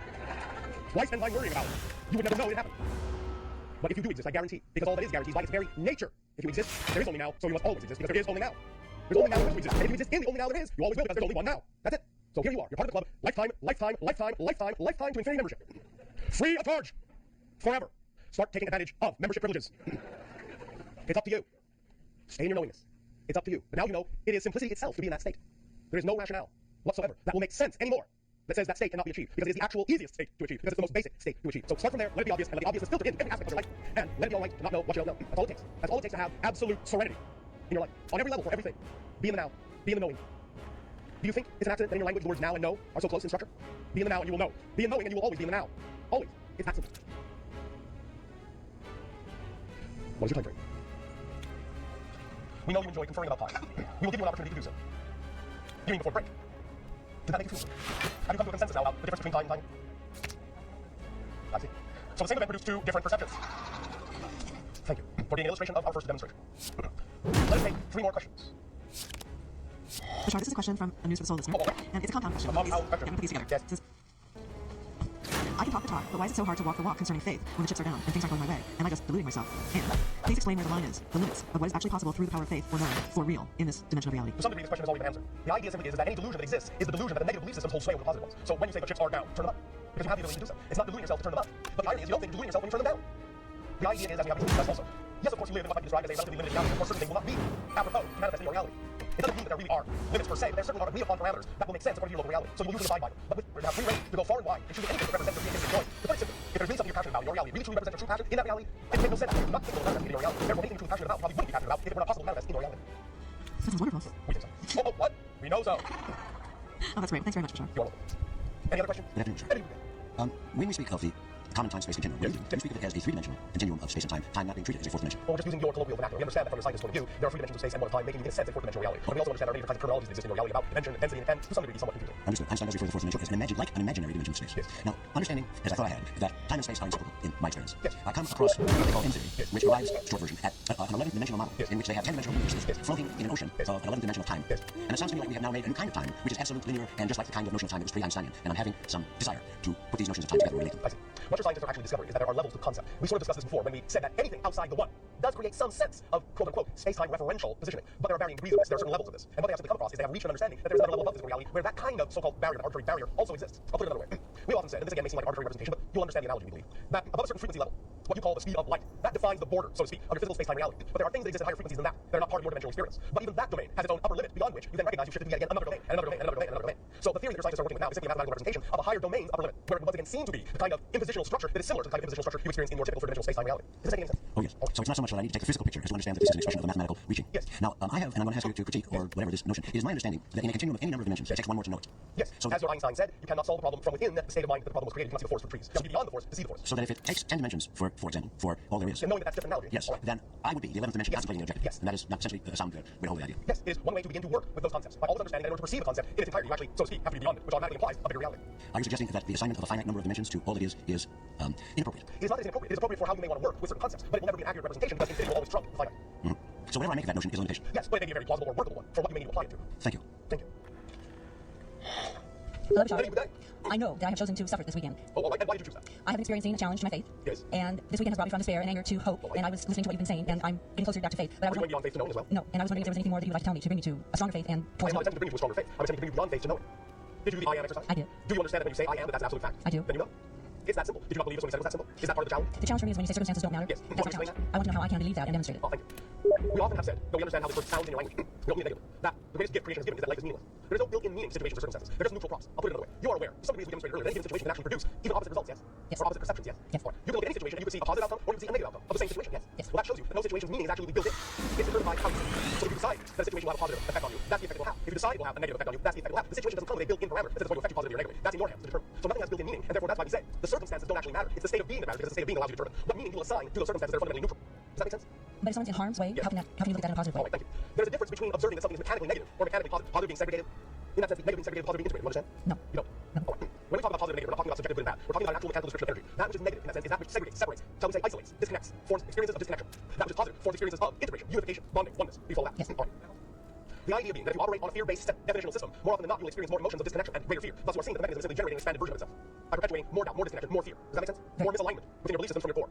The fear itself is the expression of negatively aligned belief systems. Does that make sense? Yes. So, the idea being, when you see somebody operating in a negative way, or when you see a situation that you are saying someone is being harmed in, you can recognize the mechanisms that might be involved may be negatively based. Nevertheless, you can also recognize, as you can in many situations in life, that being that person, while not necessarily excusing the negative behavior, might also allow others to learn something positive from it, or might give someone else a positive effect. I'll put a very simple example before you. We understand that it is negative when someone abuses another person. That's a negative act. Perpetuating negative beliefs. It is segregated, it is isolating, it is disruptive, it is disconnected. Nevertheless, if you came upon a situation where you're seeing someone being abused, and you come to their assistance and help them, then you are putting positive energy into it. And if you say, in seeing this, I am now inspired passionately to do what it takes to make sure this doesn't happen again on our planet, anywhere, then you are going to generate a positive effect out of what essentially started as a negative experience. Do you follow that? Yes. So it's how you use it. And that's why we simply say circumstances don't matter. Not to discount them, but to let you know it's what meaning you decide to give them that determines what effect you can extract from them and apply to your reality. Remember, everyone that is having an experience is fundamentally an eternal infinite spirit. You follow? Ultimately, everyone is just one. Everyone, all the way colloquially, everyone goes to heaven, no matter what they've done, because that's the only place there is. The idea is that you are created in unconditional love, and that's the only place there is to go back to. Unconditional love. Now, individual beings may learn that they didn't necessarily want to operate in a certain way, because it may have created an experience for them that is more negatively oriented than positively oriented, and they may learn to do something about that from that experience. That's up to them. But the point is that when we say circumstances don't matter, we're simply attempting to let you know that they are fundamentally neutral, and that you can decide how they will actually affect your reality, what you will do with that experience. Just because the experience may start negative doesn't mean that the only experience you can get from it is negative. You can actually use it to learn lessons and actually create a very positive reality from that negative experience. Does that make sense? Yes. Also, when we say circumstances don't matter, but when we say to being do, we are making a play on words of the term matter. Circumstances aren't what materialize your reality. It's your state of being that materializes reality experience for you. The circumstances are simply neutral props that allow you to decide whether you are by reflection in alignment or not. Does that help? Very much. Thank you. Thank you very much. Hello again, Michelle. How do you put it? All right, I'm curious now. All right. From what you sense right now, Yes. can human evolution lead to certain super abilities becoming more real? Yes. For example, radical spontaneous change in physical form? Yes. Yes. Yes. Okay, flight? Yes. Spontaneous regeneration? Yes. Okay, cool. There are actually already people on your planet, though they are not many in number, they can already do these things. Oh. You typically call them shamans. Okay, cool. That's what you're in. Yeah, it's very nice. Thank you very much. Yes, thank you. Thank you. You may all of this time take a short break. We will resume contact with a story.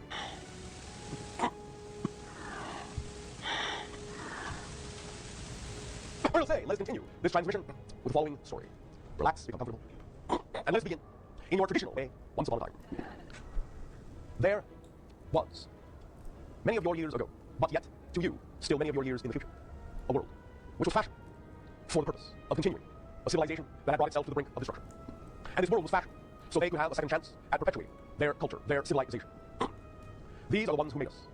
The ones who made us found your parallel reality and other parallel realities and fashioned from their own genetic material and yours several hybrid species of which we are one.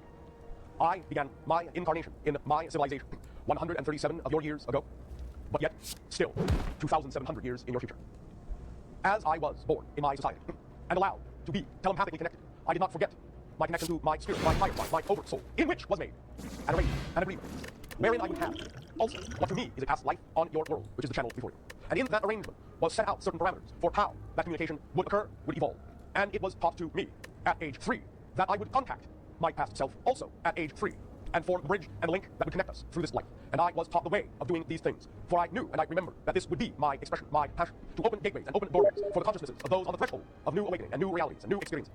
And I was filled with great joy to realize my becoming. And as my orbits around my central star progressed, and I became what you know as the 7th year of life, thus then was I also introduced to another who was to be a counterpart in this endeavor, who, as a female of my society, would also be an initiator of the opening of the gate and the opening of the door. And as such, I would eventually take upon myself the appellation that you have come to know as Bashar. So she would take on the appellation known as Anima. And in this way, together we would work to initiate contact and open many doors so that those civilizations with whom we would interact would eventually be those who would join the alliance of worlds. And in this way did we grow and train and learn and explore together. And before my time, there was the creation by those that made us of a repository of knowledge on our world. And not only upon our world, which in our ancient language is Epsani, place of living light, but on all the other worlds they had fashioned, and also placed thereupon other hybrid races, each of whom would play a part in a variety of ways of opening up remembrance, contact, and continuance with the ancestors, which are you, Enani, in our ancient language. The ancestors, the ancient ones, who are in that sense from whom we are made. We are in that sense all the hybrids, your extension and your children, but each plays a different role in the remembrance and rejoining of family. We play our part in initiation, but there are those who will be the first to make open contact with you, who have begun to show their ships to you, as we have named them, those encounters you have come to know as the Phoenix Lights, being representative of one such ship of that group who shall be the first, and are now through us allowed to represent that as we are, as the Thani and you are Anani, they are the Shalanaya, which means those who will come first. The Shalanaya are our cousins, our brethren, and your immediate children. From those experiences you have labeled abduction on your planet, which is for the further perpetuation of the species of those who made us. Your counterpart humans in a parallel reality who have mutated beyond the recognition of the human form, and in so doing prevented themselves from continuing in the same manner as which you do through reproduction. But in contacting their parallel selves, of which you are parts of the same oversoul, to, shall we say, initiate the idea of contact through what you have called the abductions, did form bonds that were unexpected in their oversouls to allow them to glean and glimmer a new sense of emotionality and potential of what you can become as a parallel reality that can take a path unlike the path they took. They recognize that you are similarly heading down the same road of destruction, but know that for you there is a fork that they did not take. And in so creating the hybrid races such as ourselves, did put upon us the task of assisting our ancestors in us. They assist in waking you up as you travel down that path, so that by the time it comes time you arrive at that fork in the road, you will take the one they did not take. And you will take the one that will allow you to continue. And you will take the one that will allow you to rejoin the family that they have taken from you in perpetuating themselves. The family that shall return, the first of which being the Shalanaya. As they return, as they open contact, they will bring gifts of knowledge and awareness. They will remind you of your true histories, not history in the singular, but histories, all the way back to the origins of the DNA that has plied its way through space, finally arriving in the solar system you call your own, and setting up incarnations on the planet that has been destroyed, Marduk, on the planet that has been destroyed, Mars, on the planet that is yet to be seen as whether it will live or die, Earth, but which we know you will continue on with, for we would not at this point be speaking with you had you not taken the fork that will allow for family reunion. We thank you for taking the fork, and even though we know these are still what you would recognize as the dark days of confusion, but it does not always seem as if you are moving toward the light. From our perspective, the gift that you have given to us of light allows us to reflect our knowing back to you that that is the road you are on, for we are on it with you, and we will never, ever leave your side. So we may present ourselves in various ways at various times and express our beingness with you in a variety of endeavors that shall take different forms, that shall transform. Always it will be with the essence of ourselves left within that endeavor that shall continue side by side with you, the Inani, our ancestors. For we thank you for the gift of light, and I thank you for my experience on my world and on yours simultaneously. I am enriched, and we are all enriched by each and every experience you allow us to have of you. For we not only discover more of ourselves on our own world, in our own reality, but we discover more of ourselves through you, through the aspects of you that are within us, as your ancestors, as your descendants, as your children. Fear not. Worry not. You will become what you desire to be. For we see you as you are in our time, and in our time, you are among the stars, and you know who you are. And in our time, there is another form of life on Earth, learning its lessons, creating its experiences, but you will leave behind a few things they will ponder, and they will wonder where you went. And in spirit, you will guide them. Even as in body, you will explore other worlds, and assist others as we assist you. Other star systems evolving, other cultures evolving, and you will contact them much as we have contacted you, and you will be there and make them wonder what lies beyond. And you will bring them up the ladder with all of us, as you take your place as a full-fledged member of the Interstellar Alliance. That gathering, which together, synchronistically expands, enriches all harmonize with it, because the core is the freedom to be the fullest individual, and to learn that by being such, that this is what creates the harmony of unity. That diversity and the strengthening of your diversity, your true nature, is what allows for the harmony of unification to express itself perfectly, and allows for the expansion within all that is. We share with you our beating heart, for it is with the unconditional love of all that is that we speak with you, and that we remind you to know yourselves fully. One moment, one moment, one moment, one moment, one moment, one moment. Look to your Arizona area in your year of 2010. There shall be another opportunity for contact with the Shalanaya. Look to your Arizona area in your year of 2010. There shall be another opportunity for contact with the Shalanaya. In your year of 2008, you shall have an opportunity to set in motion the circumstances in your society that will allow for the initial recognition to occur in 2010. In 2012, there shall be, in a variety of what you call sacred sites, another opportunity for recognition of the Shalanaya. 5 years hence from then, what you would call your year of 2017, there shall be the first broad awakenings of memories of contact that has occurred in and around various cities People will awaken to dreams that are memories. There will be, at first, psychological confusion at this, but by your year of 2020, the dreams will explain themselves sufficiently so that all of these that remember will communicate with all others that recall, and there will be the establishment of communication vehicles, centers, sites on your internet for those that remember the encounters that will reveal themselves in the dreams. After your year of 2025, there will then begin a series of limited open contacts in isolated areas, predetermined, pre-selected, pre-chosen on your planet. In and around your year of 2030, there will be preparations for large-scale open contact in your year of 2033. These events are as we read your energy now. You have the ability in your year of 2008 to put exactly this timeline in motion. You also have the ability to extend this timeline depending on what you do in your year of 2008. It is in your hands, now more than ever before. Begin open dialogue. Begin request of open discussion of what your government knows of extraterrestrial existence. Strongest opportunities that exist in 2008 for the change of your American government. Infuse that change with recognition not only of what must accelerate to aid and assist the environment of your world, but simultaneously with the idea of contact with higher, different, other intelligence. Begin in whatever way is representative of your passion, these dialogues, this infusion, these ideas. Use your imagination. Come from the knowing you. Do not be afraid of the dream. Do not be afraid of the dream. Do not be afraid of the dream. The dream is what will awaken you. That is the paradox. Dare to have the dream that will awaken you. Know yourself. And as you know yourself and give off more of the frequency of your true essential nature, the Shalanaya shall recognize you by that sign and shall gravitate toward those they must meet when the time comes, when the reunion happens. This is simply our opportunity to share these ideas with you, to share this possibility of unfoldment with you. One moment, one moment, one moment.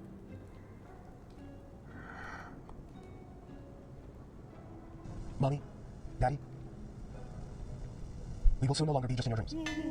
Mommy, Daddy, if you will have us, we will live side by side on a new world that will be both your and our home.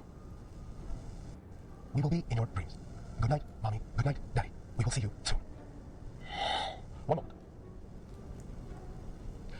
Your world is preparing to experience a level of unconditional love in the near future unprecedented on your planet. Even in ancient times, with other civilizations that were far more connected, far more in remembrance of their connection to spirit, never before on Earth have you gone through the darkness to the light in this way, and the remembrance shall be profound by having taken that path. And the love, once regenerated, shall never be lost again. And in 1,000 of your years, you will no longer incarnate at all as humans on your world, but will, as we said, leave it for others to use, for their own journeys, their own experiences, their own discoveries themselves, but you will guide them, you will aid them, you will be their spirits, you will be their entities. You will be the ones to whom they turn for guidance. This is your legacy, even as it is wrapped up tightly with ours, for we are one family. And as family, we are inseparable. We love you. All of you. Each of you. Forever and ever. One word. We are going to remind you now to know yourselves. Remember the simple things we have shown you. The simple ways. The I am. To be in knowing. The dot on the paper. That's all it takes. Know what you know. You don't need to know what you don't know right now. That is sufficient for you to be all you need to be in this moment. Enjoy yourselves as we enjoy you. Once again, take a deep breath. Let it out. Take another deep breath. Let it out and let all the anxieties go. No worries, no anxiousness. Take another deep breath. And hold it, and hold it, and hold it. And as you let it out, release. And say out loud, I am. And that's all I need. And so it is. We will extend to each other at this time in perfect timing our deep, heartfelt, unconditional love for the co-creation of this interaction. And simply, we remind you that no matter in what form it comes, there are more surprises ahead, more excitement around the bend. Your imagination is limited. Let it be your guide. And it will always lead you into the perfect place and the perfect time and the perfect surprise to discover more of your knowing self. And we will see you in and in between your dreams. Our unconditional love to you and you.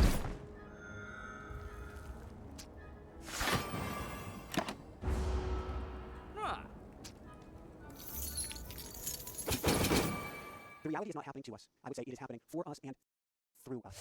The biggest human blockage is the unwillingness. If you're sitting on old resentments or guilt or shame, you're not going to let a miracle in that part of your life. If you find your place of freedom, what part of your life do you feel the most joy? That's where you're going to allow yourself to have the most success in attracting a miracle now. We're always attracting the future, and the future always looks like the present, but more so. We're in this new vibration, a new future, and then we let it change us in the present now.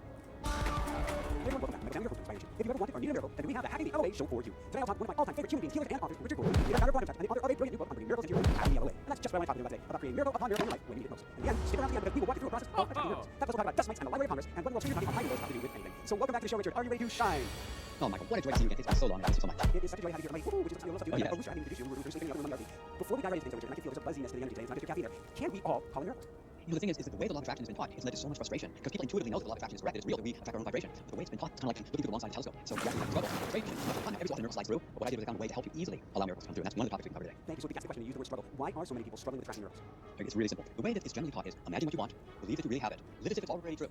Well, what's the problem with this? It's very simple. It's called lying to yourself. You don't have the apartment, the fame, the money, the husband, the bikini body. You don't have any of that stuff. And I'm going to live as if it's true and lie myself into attracting a different reality. As if my higher self doesn't know. I'm going to fool the universe into giving me something by living a lie. It's just What happens if you turn on the okay, well, this is when everything opened up. You see, when things happen that we don't want, and we think it's a tragedy, it's actually the beginning of what I'll call a potential dark miracle. Every tragic thing happens in our life, they always feel like a tragedy when it happens. But if you can get to the other side of it and grow through it, you realize it was a perfectly orchestrated, brilliant, potential miracle. So it's what I call a dark miracle. Dark miracles are always dark until you're on the other side and then you realize it was a gift, it was a tremendous gift, it was COVID hit. I have practitioners doing my work in over 50 countries, my books are in 17 languages. We've got seminars all over the world teaching people how to do brilliant energy healing work on a level people never even imagine. And then all of a sudden when COVID hit, our income just pretty much dropped to nothing. All the seminars around the world stopped. People just went inside, stopped spending money. And I thought, well, gee, if this continues, how will I be able to pay my mortgage? So it led mother invention necessity, led me to discover this technique. And what happened was, I tried all the logical ways of attracting more money, and nothing was working. And finally I remembered I had bought some stock 14 years previously in a company that just likes to make big promises, but they never thought they won't help you sell your shares, but they'll keep raising the stock price higher and higher. So I contacted every single person on Twitter who was their friend one by one, and no one was interested in buying my stock. So once I ran out of logical ways, and it wouldn't deal with other companies to help you sell shares, I had to use metaphysics and magic. So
What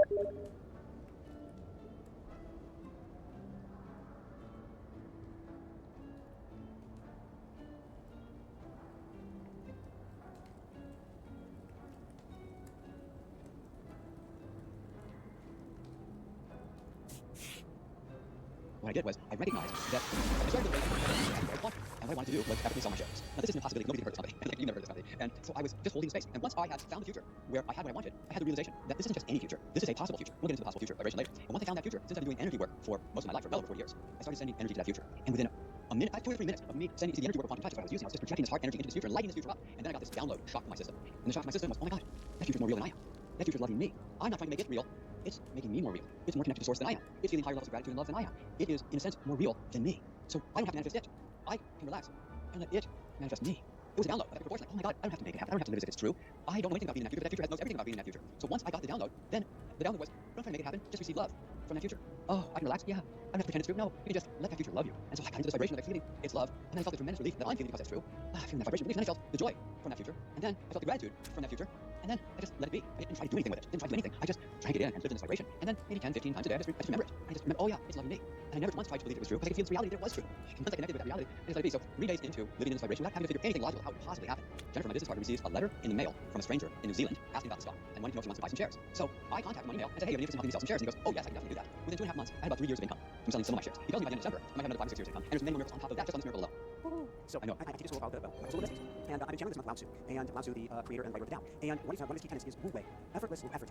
It is getting in the harmonic flow of the universe. So let's go this afternoon. We're going to put this into Michael East. And Michael East would say that there is a vibrational alignment, a vibrational alignment of love, of this future you. And there's an infinitude of doors out there. Each one has its own song too. Yes. Once you begin hearting, singing a song through your heart, you're hearing a song that already exists. It is like a hotel key that has been programmed, and now you sing that song, you put it in the hotel key. You don't have to do anything, the door opens up. You know, that's the most brilliant description I've heard anybody give to this, and you are exactly on the frequency that I wanted to teach. Thank you so much. Perfect, and you are exactly on the frequency that I want to teach. You said something brilliant, and it bypasses all of the... well, we do a lot of guys in the network, excuse me. Exactly, true. And this bypasses that, what you said, let this future love you. And that bypasses, now let this future love you now. This bypasses all of the negativity, all the worry, all the effort, all the anxiety, which is the contradictory process that prevents us from having not only exactly what we desire, but what the universe wants to give to us. Yes, you know, it took me 3 days to write 170 words that describe the metaphysics of this, and my editor calls it a poem. I didn't think of it that way, but I'd like to read to you the short piece, and we discussed it along the way because it turned our head around so far. And so I want you to think about this, and think about your own life as I read this to you. Intense suffering always feels far too real. So if you think back to a time you really suffered, like you're broken ankle and you're walking through the snow, it's way too real. Yet joy and gratitude feel like a dream. Why is this so? When you're in times of flow, everything's so easy and it just flows. It's almost like a dream. But suffering, you don't do. So here it is. The physical world is the illusion. Our bodies and possessions are illusions. Love is that which is real. The more love you feel, the more real you become. Manifestation is bringing something from reality into this illusion. There are countless possible futures, or totems, doorways, whatever you call it. Any of them could manifest. Any joyous future that you can imagine is actually more real than you are now. It has more love and less suffering. The more love you feel, the more real you become. Manifestation is not about making a future real. The new future is working to make you more real. You are not manifesting a brilliant future. The brilliant future is manifesting you. Relax and let that future love you. Let it heal and transform you. The secret is to be changed by love. The secret is to be changed by love. The more love you feel, the more you become real. The miracle that you seek is you. You are the miracle that you're seeking. Because all the things that you're tracking are only to help you wake up to your true self. That's what this is all about. It isn't about getting the stuff. It's about becoming the self, the higher self. And that was the opening of my new book. So let's dive into it. There's the Achuar. They're a First Nation tribe in Ecuador. Beautiful people who worked very hard to help save the rainforest. And then there's Carl Jung, who said the same thing 150 years earlier. The dream world is the waking world. The waking world is the dream world. And we can go back thousands and thousands of years to Hermeticism. As above, so below. When I teach mysticism, I'm teaching about this giant mirror of Mercury in the sky, a pond of Mercury. And we put our ideas into a pond where we see them in the pond. And they become real, cast down below. That's what you're talking about. So the big question is. So I remember, and I played with many religions over the years. I remember getting kicked out of a church choir 20 years ago because I asked the pastor the wrong question. And he said, well, you don't know that. I said, well, if God has a plan, what happens if we screw it up? And so the question here is, how do we get out of the way of the future so that it can be more real if we're not loving ourselves? This is a really, really good question. And I would take it to a couple places. The first is, because all of us have been hurt more deeply than we want to acknowledge. Our pain goes deeper than we want to know, but our love goes deeper than we can possibly know. The biggest human blockage is the unwillingness to feel all the intensity of our emotions. So people try to stay normal, and they keep the pain buried. Well, the pain has to come out because the truth has to be released and expressed in some kind of way. And so what happens with the obstruction to miracles, which is about almost half my new book, there's 3 arenas of our life related to success. And in one or more of those arenas, you probably have allowed yourself some success. So what we found is that in the arena that you're open already, you can use my new technique for allowing miracles much more fluidly than before. But if you try to allow a miracle and it finds you're making you nervous or anxious or sad or feeling sorry for yourself, you're not ready for that miracle yet. And so what I did was I offered a whole group of really significant tools. How do you release the hurt? How do you release the anger? How do you release the shame and the guilt that's preventing you from attracting and allowing the reality? Let's get real. We can do new age happy talk until the cows come home. But if you're sitting on old resentments or guilt or shame, you're not going to let a miracle in that part of your life. So where you're ready to receive it. And I'm going to ask you to do a little homework early on before we get to meditation, but just think right now about some part of your life where it doesn't happen to receive something, and then we'll get to that later. But that's the core of it, is we have to be emotionally real. I'm not pulling rabbit out of the hat here. We're talking about the term confidence, and it's something I've taught for a long time. It's success. Yeah, success. It's why when I used to work with students with learning disabilities, I wanted to find one area of their life where they believed in themselves. Yes. That's how we crack the nut open. Is that how we begin to create miracles? Yes. Yeah, it really starts there. So if you find your place of freedom, what part of your life do you feel the most joy, the most relaxed, the most success, the most fun, the most ease? That's where you're going to allow yourself to have the most success in attracting a miracle now. If you look at the area of your life where you've had this years and years of pain, frustration, and agony, save that one for later after you've done some more inner work, because you're not likely to let that in as easily now as where you're already allowing some success in. And write down 5, 10, 15 things. Wouldn't it be nice if which ones just genuinely make you happy? And that's what we come back to later when we're doing our little meditation. Something that makes you really happy to think of being doing or having this thing in your life that would really uplift you. Thank you. And one of the things that makes me very happy is there's a particular type of bird. I'm not sure how they are nowadays since I lived on Maui for a better part of 4 years. Hearing that bird makes me feel, Richard, so happy. So let's go into some key principles or tenets, what we call the new model for creating miracles. Yes. And the first couple we touched on a little bit. Let's go a little bit deeper. And then I want to bring the second half of this interview. I want to get some real nuts and bolts exercises for people. Principle number 1. All possible futures exist and are real. Yes, you have to understand that there is no future that's set in stone. We always have choices. And so you can imagine, like, pick a card. The magician lays out 52 cards, thousands of cards, tens of thousands of cards. Those are all your possible futures. And you don't have to be clever about it. Just pick one, makes you feel happier and more joyous than you are now, and bring it closer to yourself. And that's one of the keys, is you see that future and realize it's a possible future. Because we already intuitively know, hey, anything's possible, right? It's possible. You could be in New York tomorrow night. It's not likely, but it's possible. It's a possible future. So we say this is a possible future. There's no resistance. We're just being possible. So once you have that possible future, the next step is just pull it one forward towards you. And that's like the first step in the process. Thank you. We'll go to all these steps here and get these concepts here and types of stuff. We'll get there very quickly. The past, number 2, this is so key because we're told that in our past that creating our current circumstances, and then we're stuck in the past, though, does not create the present. It is the future. This is brilliant, Richard. It is the future that creates the present. Yeah, this is one of the biggest hacks to the law of attraction, realizing that we're always attracting the future. And the future always looks like the present, but more so. The way to predict the future is look at your present and exaggerate it and figure that's what your future is going to look like unless you change your vibration. If you change your vibration, then you're going to be attracting the present. And that's the vision of the energy of the future. So what we do is we pull in this new vibration of a new future, and then we let it change us in the present now. So that new future is creating the present in a very conscious way. Thank you. That brings us to the third one, and this is where people tend to trip themselves up. We are always the child. And decisions into the future. People don't realize that your beliefs determine all your thoughts and feelings. Your thoughts and feelings determine all your beliefs determine your attitudes determine the thoughts and feelings, and they determine all your decisions and choices. So people don't realize that their core beliefs are creating this hologram of attracting reality. That's why it's so hard for people to attract something that's outside of their belief unless you change something really fundamental like your core decisions. And that's why finding a new future that you can receive now, not at the future date, but you receive the new future now, is so deeply transformational and it's so much easier than most people think that it is. Thank you. Just a few more here. This one is, I'm going to call it my favorite. Yeah, I'm going to call it my favorite. There we go. The reality is not happening to us. I would say it is happening for us and through us.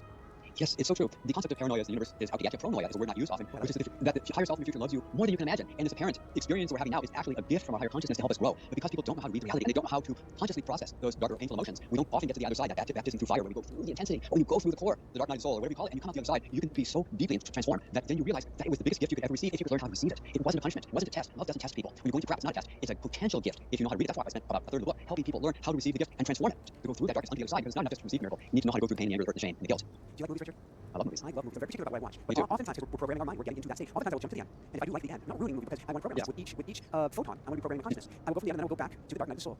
And watch how the protagonist handles it, which is what you're talking about, and how they grow out of that experience. And so if we realize that our life is a movie, row your boat, life is but a dream. If we realize it's a movie, we're free. It really comes down to that, to let yourself receive. And what I found just recently was needing to go through another whole level of cultural rage, of experience the massive intensities of the pain that I'm experiencing because of all the cultural stuff going on, and personal stuff as well. And coming to the other side and living a whole new level of miracles that are outside of that. But the intensity is what we're all about. And the biggest human block, as I said, is the unwillingness to feel the intensity of the emotion. Because if you're not willing to feel your intense rage, the intense hurt, the intense feelings of magnitude, you're not willing to feel the intense gratitude, the intense love, the overwhelming, just unfathomable levels of miracles that can come in. So if your willingness to experience intensity on any level is shut down, that's a level of intensity of magnificence you're going to feel too. You have to be willing to feel everything, not just the happy, sweet stuff, but all the stuff. How do we learn how to sit in the fire, sit in the flame of St. Germain?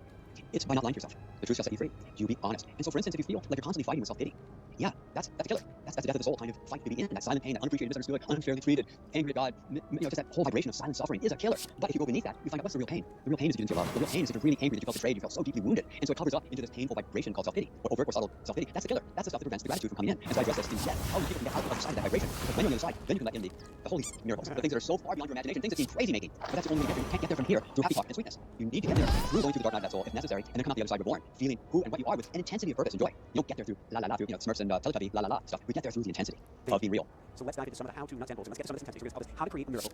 Step 1. What I say is the dark stuff is too much for this 1-hour discussion, and that's why I've written chapters on how to release the depth of the hurt, the anger, the shame, and the guilt as separate processes. And we're going to deal with the inner child and adolescence. We're going to deal with those places where you don't want to go. We're going to do it surgically. It's not going to build an identity of doing that inner work. We're going to do it elegantly so the child feels healed and healthy in his or her past. The adolescent feels fulfilled their past. To free the adult, you have the life that you want. To attract and allow miracles now, what I suggest is start with something that doesn't bring up that core stuff.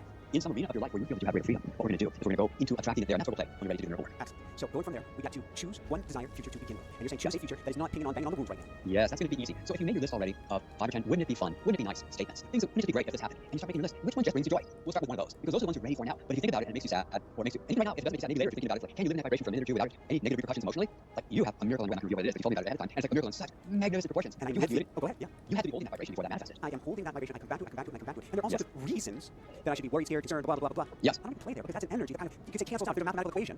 And if I've got the solution, if the solution is I don't know 1, then why am I getting 654 379 into it? I'm going to focus on the 1. That's where we win. This is exactly right. And it's kind of like when you're getting ready to go to sleep. You don't think about things that could scare you. You don't bring in those thoughts. You think about, and if you notice, you just happen to go there. Okay, well, I'll deal with that in water. You just let it go because you don't want to shift your vibration at that time. Well, when you want to manifest something, you want to find something. You know, it's like you're hiking. If you're going up a mountain and you got a grappling hook, and you throw all the hook up to a higher place, and that's the future. And you let the future carry you into that new vibration where you're being propelled upward by that new future. You want to find that future where it's smooth sailing, where the joy and the love and the gratitude are already present. And that can carry you. And that success can give you more inspiration and joy to handle some of the darker stuff. So you can allow other miracles in places of your life where you may not be allowing them yet. And that's the advantage. But I'm going to reveal the core of my book to you. So you have the most important essence of it. And then you want to do the deep work, you know, you can get it or not, but you don't need it to be able to access this deeper essence right now. Thank you. And I look forward Yes, to exactly. We're going to call this Richard Gordon's 4 steps to creating a miracle. 1. Choose one desired future to begin with. Cover that. 2. Perceive the new future in front of you. I think we covered that. 3. Experience the emotional sensations of your new future. How we play in this world. This is really simple. If you've found that future that feels really good to you, and then the next step in that is to send love to that future. You see, you've got to energize that future. That future is no more charged than any other future. Let's consider it this way. The brightest future is the one most likely to manifest. And so how do you brighten that future? Well, I've been doing quantum touch for an energy healing for well over 40 years. It's been 43 years since my first book came out. So I've done this a really long time. And it's a way of lifting your energy vibration and sending it through your heart chakra. Or if you don't know how to do that, that's fine. What you can do is just feel how you know to access the deepest love within your soul. And just propel your love into that new future. You're just going to love that future up. You're not going to make it real. It already is real. You're just going to give your love to that future. That's how it becomes the brightest future. And then after you've sent love to that future for 2, 3, 4, 5 minutes, whatever it is, then just relax and experience the next step here. And this is the really key step. You don't have to do anything now. You just relax and see if you can feel that future loving you now. Oh, it's loving me. Oh my God, I can just feel it loving me. I don't have to try to make it real. The more I'm loving, the more real I become. It's making me more real. The future's more real than I am because it's in a higher state of vibration. It's in a higher state of allowance. It's in a higher state of love. It's more connected to soul source, oneness than I am. Therefore, it's already more real than me. I don't have to walk around like it's true. I can just feel loved because it already is true. I have to know how I have to control vibration. It's trying to block it. So if you try to figure out, I'm going to get a letter in the mail from a stranger in New Zealand, I'm not likely to come up with that one. So instead, you just relax and just feel loved. You give up the control of figuring out and living like it's true and holding the vibration and that's natural. This step is simply being changed by the love of the future, letting that future love and transform you now. So imagine this. This is your meditation. I'm asking a question and remember this. How difficult is it to enjoy the heat of a hot tub on a very cold night? What do you have to do to enjoy the hot water on the cold night? How hard do you have to work at it? Not at all. You go, that is the vibration of allowing. That is it, my friends. That is the one. So if you find that future and you get into the hot tub or the gentle rain on a summer day, or somebody wonderful that you in love with stroking your back ever so gently for 20 minutes while you're just going into dream states, that's the vibration of allowing. All that crap you've learned, that's allowing. This is allowing. So when you find that future and you've loved that future up for 2, 3, 5 minutes, whatever it takes to just completely give your love to that future, when you're ready to relax, get into the hot tub of that new future vibration. Let it transform you now. And the only doing of this technique of hacking the law of attraction, the only doing is remembering it 10, 15, 20 times a day. So, yeah, that future. Yes, and go back into that future of allowing that incredible joy, oneness, connection, higher self, gratitude, overwhelming ease, that incredible relief. That's the vibration of your new future. And if you're trying to make it so, you're not doing it. It's all about the receiving. It's the yin energy, that feminine energy of allowing. And almost everybody teaching that almost everybody teaching law of attraction has been teaching a masculine vibration of doing. Get her done. Get her done. I'm going to live as it's true. I'm going to say positive things and 10,000 affirmations and my vision board. And I'm going to do. And where's the allowing in this vibration? No allowing whatsoever. But when we just receive, that's the vibration. Thank you. And so if people really get this, it's going to change your life forever. Because that was the missing piece in allowing miracles. I want to play, thank you, Richard. I want to play with another piece here that you and your are best suited to. You call this, we're going to see ourselves basting in the hot tub. You call this the secret sauce. Learning to run energy. Now, we probably want to put hot sauce in the hot tub. It would be a mess. But what is quantum touch? And how can we add that to this Let's do that. Let's do that right now. There's many forms of energy healing. And what I found, I created a modality called quantum touch. I started doing that in 1980. I just and so what happens is you learn how to use breathing and body awareness to raise the life force energy of your body. Michael, I know you've been doing this too. You move awareness of your entire body in waves. And these waves can get stronger and stronger if you focus in on them. And then you can link it with your breathing. So you can feel from the feet all the way to the top of the head, come down your arms into your hands. Or later you can move it through your heart chakra. And you can send that heart energy directly into this new future. So you're doing breathing through your whole body and feel the depth of your love and gratitude and project that heart energy into your future. But what I found was that this is the method that I first used to attract that among a whole series of other miracles that come in, but to attract that vibration. But then when I was in Tulum, Mexico, near where you are now, what I was doing was I was teaching other people to do it without knowing quantum touch. Now, quantum touch can allow a level of energy healing miracles that I fully endorse and recommend. It's going to blow your way if you're interested in that stuff. But whether or not you know it, what I found out was ordinary people without knowing quantum really able to attract miracles with this hacking law of attraction technique. And what you just do is just connect. You don't know quantum touch. You might want to breathe a little more deeply than normal when you're doing this. What I would say is see if you can find that place with what I call the what you love most vibration in your soul. So if it's a cat, a baby, a mother, a spouse, a friend, a movie, anything that taps you into what you love most vibration, tap that what you love most energy inside your soul. Connect with it, feel it in your heart area, and then just send your love with intention. It's already there. Into that new future. See that new future filled with your love, because that future is already so connected and so joyous. But you fill it with your love now. That then becomes your brightest, most probable future. All futures are possible. That becomes your brightest, most probable future. And then with that new probable future, just let it love you and be changed by the love, and then you're there. Thank you. How do we build what we call heart? It's automatic. You don't have to try, because anything we're trying to do, we're going to get in our own way. Simply by bringing your awareness into your heart area and connecting with what or who you love most, and just letting that vibration be filling you deeply. And breathing into it. It fills you up. I love that. I can't use the other time. When I was When you say heart energy, you don't have to do anything. Here she came on cue. I couldn't make her come here. No, she just felt the energy. And so what happens is when you tap in on what you love most, and let it fill your heart energy, and then project energy. Look, when I was hanging out at the center called Alicia. It was a really great place to work on the book. And I had people coming at my table every day, and we're hanging out talking. On one particular day when I was near the time I was about to leave, I had 6 people come to me in one day, telling them that this technique had already changed their life. The one I'm teaching you now had already changed their life. And none of them knew quantum touch. They were able to immediately send their heart energy into their future without even knowing quantum touch. It's stronger to do, but you don't absolutely need it. You can start right now from where you are. Take your love, project it into that new future, let the future love you, and change you now. Thank you. Talk about some more fun stuff, and let's dive into an actual meditation or walk us through this step by step. Before we do that, some fun stuff.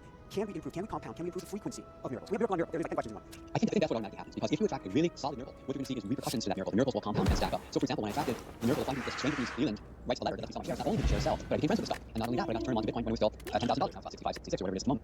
they got to then find out that there are many other people in this company who couldn't sell their shares, and this guy will help those people sell their shares too. So my best friend gets to sell their shares, and we see miracles stacking up on top of miracles. Another example of that was I was sharing a place in Mexico with this woman, and we only had one set of keys. Well, I'm sitting waiting for her to come back, and there's a window that I have to reach all the way as high as I can to knock on the window. There's a knock on the window, so I open the door and look outside the gate. Here's these two guys I've never seen before. Why the hell are they knocking on the window? I say, hey, what's up? They say, oh, we're just coming in, and they have a key, and open up. Why the hell are they knocking on the window? And they look me in the eye and they say, wait a second, who are you? What are you about? I come up involved in energy, and they say, oh my god. And I invite them to my place, and they are interested in producing a documentary that I wanted to do for like 10 years. And then miracles started happening, miracles one thing another, and it turns out they weren't the right people for the job, but they got me thinking about it again, and now we're going to start shooting this documentary in a little over a month from right now. And so he just backed up and opened up the door. What I like most about what you're sharing is and we talked about earlier, charging up hotel key. So you got in this vibrational alignment. We'll call it the vibrational goodness. Vibrational alignment. This is the vibrational love. The goodness for your future. You're vibrating at that level. You attract in people. You attract in situations. You attract in. It's so cool to me. They were not the right people, but they were exactly the right people to flip a switch in your mind, which then got you to another door with another hotel key that said, hey, maybe this is the time for the documentary. I don't know how you connected with the producer we had on the show before, but that happened because energetically it had already taken place. Yeah, you see, the thing is, what I started doing was I started creating futures that I wouldn't even understand. I started sending energy to miracles that I don't even know what they mean. Vibration, beyond logic, supra logic. Yeah, beyond logic miracles. Like, how good am I going to feel when this happens? And you know what happened? I started having negative miracles too. I started having like perfect timing of something painful to happen. It was like exquisite, magnificent miracle timing because there was a piece of my life I hadn't healed. I had to keep seeing it over and over again until I could get through the other side of it. So you don't just attract the positive miracles, you attract the precision, surgically made miracles that you honestly to help you grow in places that you ultimately want to get to. So this part of my heart that wasn't open, so I got to keep experiencing that wound. Oh yes, oh I get it. Oh yes, but it's all part of pronoia, realizing the universe loves you more than you can imagine. We live in this unfathomable spiritual universe of love. But because we've been taught this materialism and craziness, on the outside, we haven't recognized that's what my documentary's going to be all about, by the way. It's changing paradigms. Yes, it's going to be amazing. And so we talked about dark miracles, we talked about negative, we talked about negative miracles, we talked about things happening to us, towards not to us, and we talked about not being right. But we're actually, by not being right, we're exactly right. This can set us free from the wound. I like to say the wound is perfectly matched to the teaching. You get to teach people. Yes, Michael, you and I are so in sync on this stuff. This is exactly what we're just completely connected this way because you see exactly what I'm seeing too. This is what you've been teaching your people for so long. This is fantastic. Not a lot of people actually doing that. Thank you. Thank you, Richard. It so goes both ways. So I want to go from there. I want to work through this process with everybody. But the last thing I want to ask before I find out where people can go to access your material to get your book is you mentioned earlier our higher self. What exactly is our higher self? What exactly is our higher self, and how can we work with our higher self from here? Some people call their higher self their Christ self, or many names for this. But if you imagine an evolved you that's not only figured it out, I imagine a dust mite walking through the Library of Congress, thinking, I know where dust is. There's a pretty dust mite over there. Wow, isn't this the best place I've ever been? But it understands not the books. It doesn't understand what a book is, or paragraph, or thought, or concept, or philosophy. It doesn't have any clue at all. We're like dust mites walking through the Library of Congress. Our higher self is like the top head librarian who knows every book in the library. It's millions of times more evolved than us, and has an unfathomable level of connection. From all intents and purposes, it looks like God from our point of view, but it's not. It's just our future. It's who we're becoming. It's who we aspire to be. It's that oneness, that connection to source that people tap in on ayahuasca or mushrooms or LSD or just a vision quest where they connect to source on some deep level that is 1,000 times beyond words, language, or concept. It's that oneness connection to source, and whether you're connected with it or not, it's always there. And this is what we aspire to when we have this psychedelic visions of connection to oneness. It only glimpses who we really are for that brief moments, so we can aspire to access that all the time for our waking experience of the now and the evolution of soul and self in this body and this lifetime. Thank you. Ask me your personal question, please. Yeah. I'm looking at you, and there's an overlay of you now, and you maybe 5 or 6 years ago in my mind, through my mind. And it's clear that you've been through some substantial trials and tribulations since we last spoke. Yes. But you're different, Richard. You are so much more healed and grounded and centered and earthbound in the most beautiful way, the connection of heaven and earth. What have you done, my brother? Well, I think what's happened is that I've gotten to experience an intensity of soul.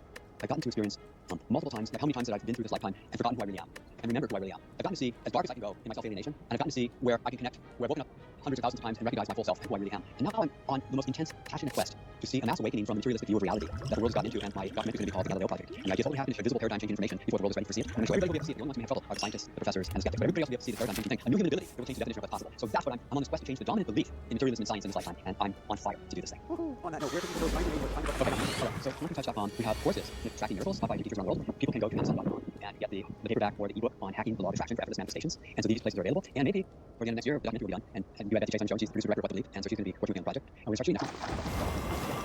There's a special sacred energy on now. We moved from now years ago to make a film. We call it documentary, more how-to-y. Yes. On now, so there's a beautiful energy of creation with Mother now, a beautiful sacred energy. Any last words, Richard, you want to share with people before we dive into this process of creation? I would just say that we forgot that our love has impact. We forgot how valuable our love was. And it's who we really are. We just forgot. And if people actually have the direct remembrance that your love has impact, your love is valuable, and your love matters, because that's the opposite message from what the culture has been teaching everyone. So just come back to yourself and remember who you are. Thank you, Michael. Yes. Oh, you too, brother. Yes. Would you mind leading us now in the process of creating? Yeah. So this is going to be easy. So I'm just going to ask you to think of something that makes you really happy. A future that hasn't happened yet, but a possible future. Wouldn't it be nice if this happened? Wouldn't it be wonderful if this occurred? And see if you can find that future. There's thousands of possible futures, but here's an easy one. This one just makes you happy. Brings you a sense of relief. Relief is often the first step you feel when you receive a manifestation. So it's a really good place to go. So if you found that possible future, because you know anything's possible, and that's one possible future. So like you're picking a card in a deck, just take hold of that future and bring that future closer to yourself. And I want you to see if you can feel a sense of relief that that future is real. And then tap into some part of yourself that knows how to love, how to adore, how to cherish, how to really feel that warmth, that gratitude, that cherishing vibration, or that deep sense of relief. And I don't want you to think it intellectually, I want you to feel it in your body. Let your body, that's how you know you're having an emotion, because it's a felt body sense. Feel that relief, feel that cherishing, that gratitude. Think about who you love the most, a cat, a baby, a doggy, a person, a friend, a spouse, anything. Feel it in your heart, feel that love. And once you connect to that love, I just want you to imagine that love is going from your heart area into that future. You are just feeling that future lighting up and becoming brighter. Let that future get brighter. This will be brighter to you. It's just lighting up. See that future's joy. It's not your joy yet fully, it's your future's joy. Just let that future become more and more joyful. Let that future feel more and more gratitude if that's there for it. Maybe it's ready, maybe not, but if it's there, let it fill with that gratitude. And just breathe your love into that future. If you know how to send energy with quantum touch, send the energy. If you don't, that's fine. Just send your love. Fill that future with that love and gratitude. Now, let that future get even closer to you. If that future is up to the right or left, bring it to the center. Bring it right to the center. Bring it a little closer. Bring it so like maybe it's a foot away or 10 inches from you, right in front of you, like you can almost feel its breath. Feel its love. And now we're going to relax. This is the next step of the process. I don't want you to do anything. I want you to imagine like you're in a hot tub and you're just feeling the warmth and the deliciousness of this hot tub. And as you relax, see if you can feel that future loving you now. See if you can feel its relief filling your body. There's nothing you have to do. See if you can feel its ease and relaxation. It's in that vibration. If you want to see if you can feel how good that future feels. Physically, now, in your body. See if you can feel the ease and the joy of that new future loving you now. Changing the way you feel now. See if you can feel its gratitude. Changing you the way you feel now. See if you can feel its love, loving you. The secret is that future is actually more real than you are. You're not trying to make that new future real. That future is making you more real, because the more love you're feeling, the more real you are becoming. You're not trying to manifest it. It's manifesting you. As you relax into becoming one with it, that future is healing you now, allowing you to manifest it. You don't have to pretend. It's changing you now. It's healing you now. And all you have to do is remember it 10, 15 times a day, and then let it shift you. Remember it for 3 or 4 seconds, and then spend a couple minutes. Oh, yeah, right. That's how it feels to be in vibration with that new future, to feel the tears or the gratitude or the love or the joy or the relaxation, the relief. That's the vibration of the new future. I'm not trying to pump myself up and believe something's real. No, it's to become the new future. Now you have the essence of what I'm teaching. That's all it is. It's that easy. Everybody can do it right now. You don't have to learn something. Just remember how to connect with that future and let yourself receive it. And that was your gift. That's the gift. And one of two. That is the end of meditation. You didn't have to go into a relaxation. You didn't have to do anything. It's so easy. One thing feels so good, but one thing that keeps popping in consciousness for me, gratitude. Yes. I keep coming back to gratitude for that future. Not just sending love, not just being love, not just experiencing love, but thank Yes. you, thank you, thank you. And that is the final step. Because what people feel is when you first find the future, when you first put your foot in that water, it's relief. And then as you get both feet in the water and you're sinking into that hot tub, it's joy. And then when you're thoroughly immersed in that future water, that whole experience, then it's overwhelming gratitude. And we recognize that it often starts with relief, it builds into joy, and it settles into gratitude. But we take us from where we are. And if you're not ready for gratitude, start with relief. And if you can go into relief, go into joy. Enter all the way into the deep, warm waters of gratitude. Bask in the gratitude vibration. But if you're not ready for it, move from where you are to the next step into the vibration of walking yourselves in. Thank you, thank you, thank you, Richard. This has been brilliant, this has been beautiful, this has been pure joy. I want to leave people with one more thought. One or two things that's going to happen for you now that you've been playing with this meditation. If you're able to remember it 5, 10, 20 times a day and just go back into that vibration, that becomes you. If you can live in that vibration, you're very probably going to manifest it. But there's a possibility you might manifest exactly the opposite of what you want. And it's painful, I admit. But if you do, I want you to recognize that that's a dark miracle. And there's some more peace. Remember yourself to reminding you that you still need to work out this one. And that's why I spent most of the most challenging part of the book giving you the tools to work that out. So you're going to get a miracle, or you're going to get a dark miracle, but you're definitely on your way. You're definitely The dark miracle, the dark night. So it's just one step away. It's a stepping stone. Don't stop because you got a stepping stone. Don't thank you. Go out though. I know. We're not going to, yes, it's not necessarily coming, it's asking you to do some more process. There's some more healing ahead of you, but then it's on the other side. It's a gift. Just to poke you and say, see, you still need this little piece here. It's not that you did it wrong. If you're receiving the love, you did it right. If you're ready to receive it, it's coming. If you're not, I just want you to be aware that may be a gift coming that you hadn't anticipated. So get the book, do the work. I'm going to give you one Yes, yes, thank you. Here's my little half of this. Yes. Which the angels, guys, however we call it, is always speaking to us. And one way they speak to us is if you're listening to the show, chances are you get 1, 1, 2, 3, 4, 4, 4 all day long. Every single time you get repeating digits, go back to that feeling sense of feeling love that future. Yeah, I think that's good. Once you love the future, don't stop there. Relax. And let that future love you back. Because that's when work's being done. That's when you're changing. So for everyone out there, this is Michael Sandler saying, be well, have fun, get happy, a lot of passion, and begin creating, attracting, and being miracles in your life today. And above and beyond all else, shine. Woohoo! What a special heart-centered interview on creating miracles in your life. Maui wowie for sure, or just wow, wow, wow, wow, wow. On that note, if you want to speak with spirit, if you want to communicate on the other side of the veil, if you want to become a mystic, join Michael's School of Mystics. We meet 4 Wednesdays a month. You and your homies, all of us getting together.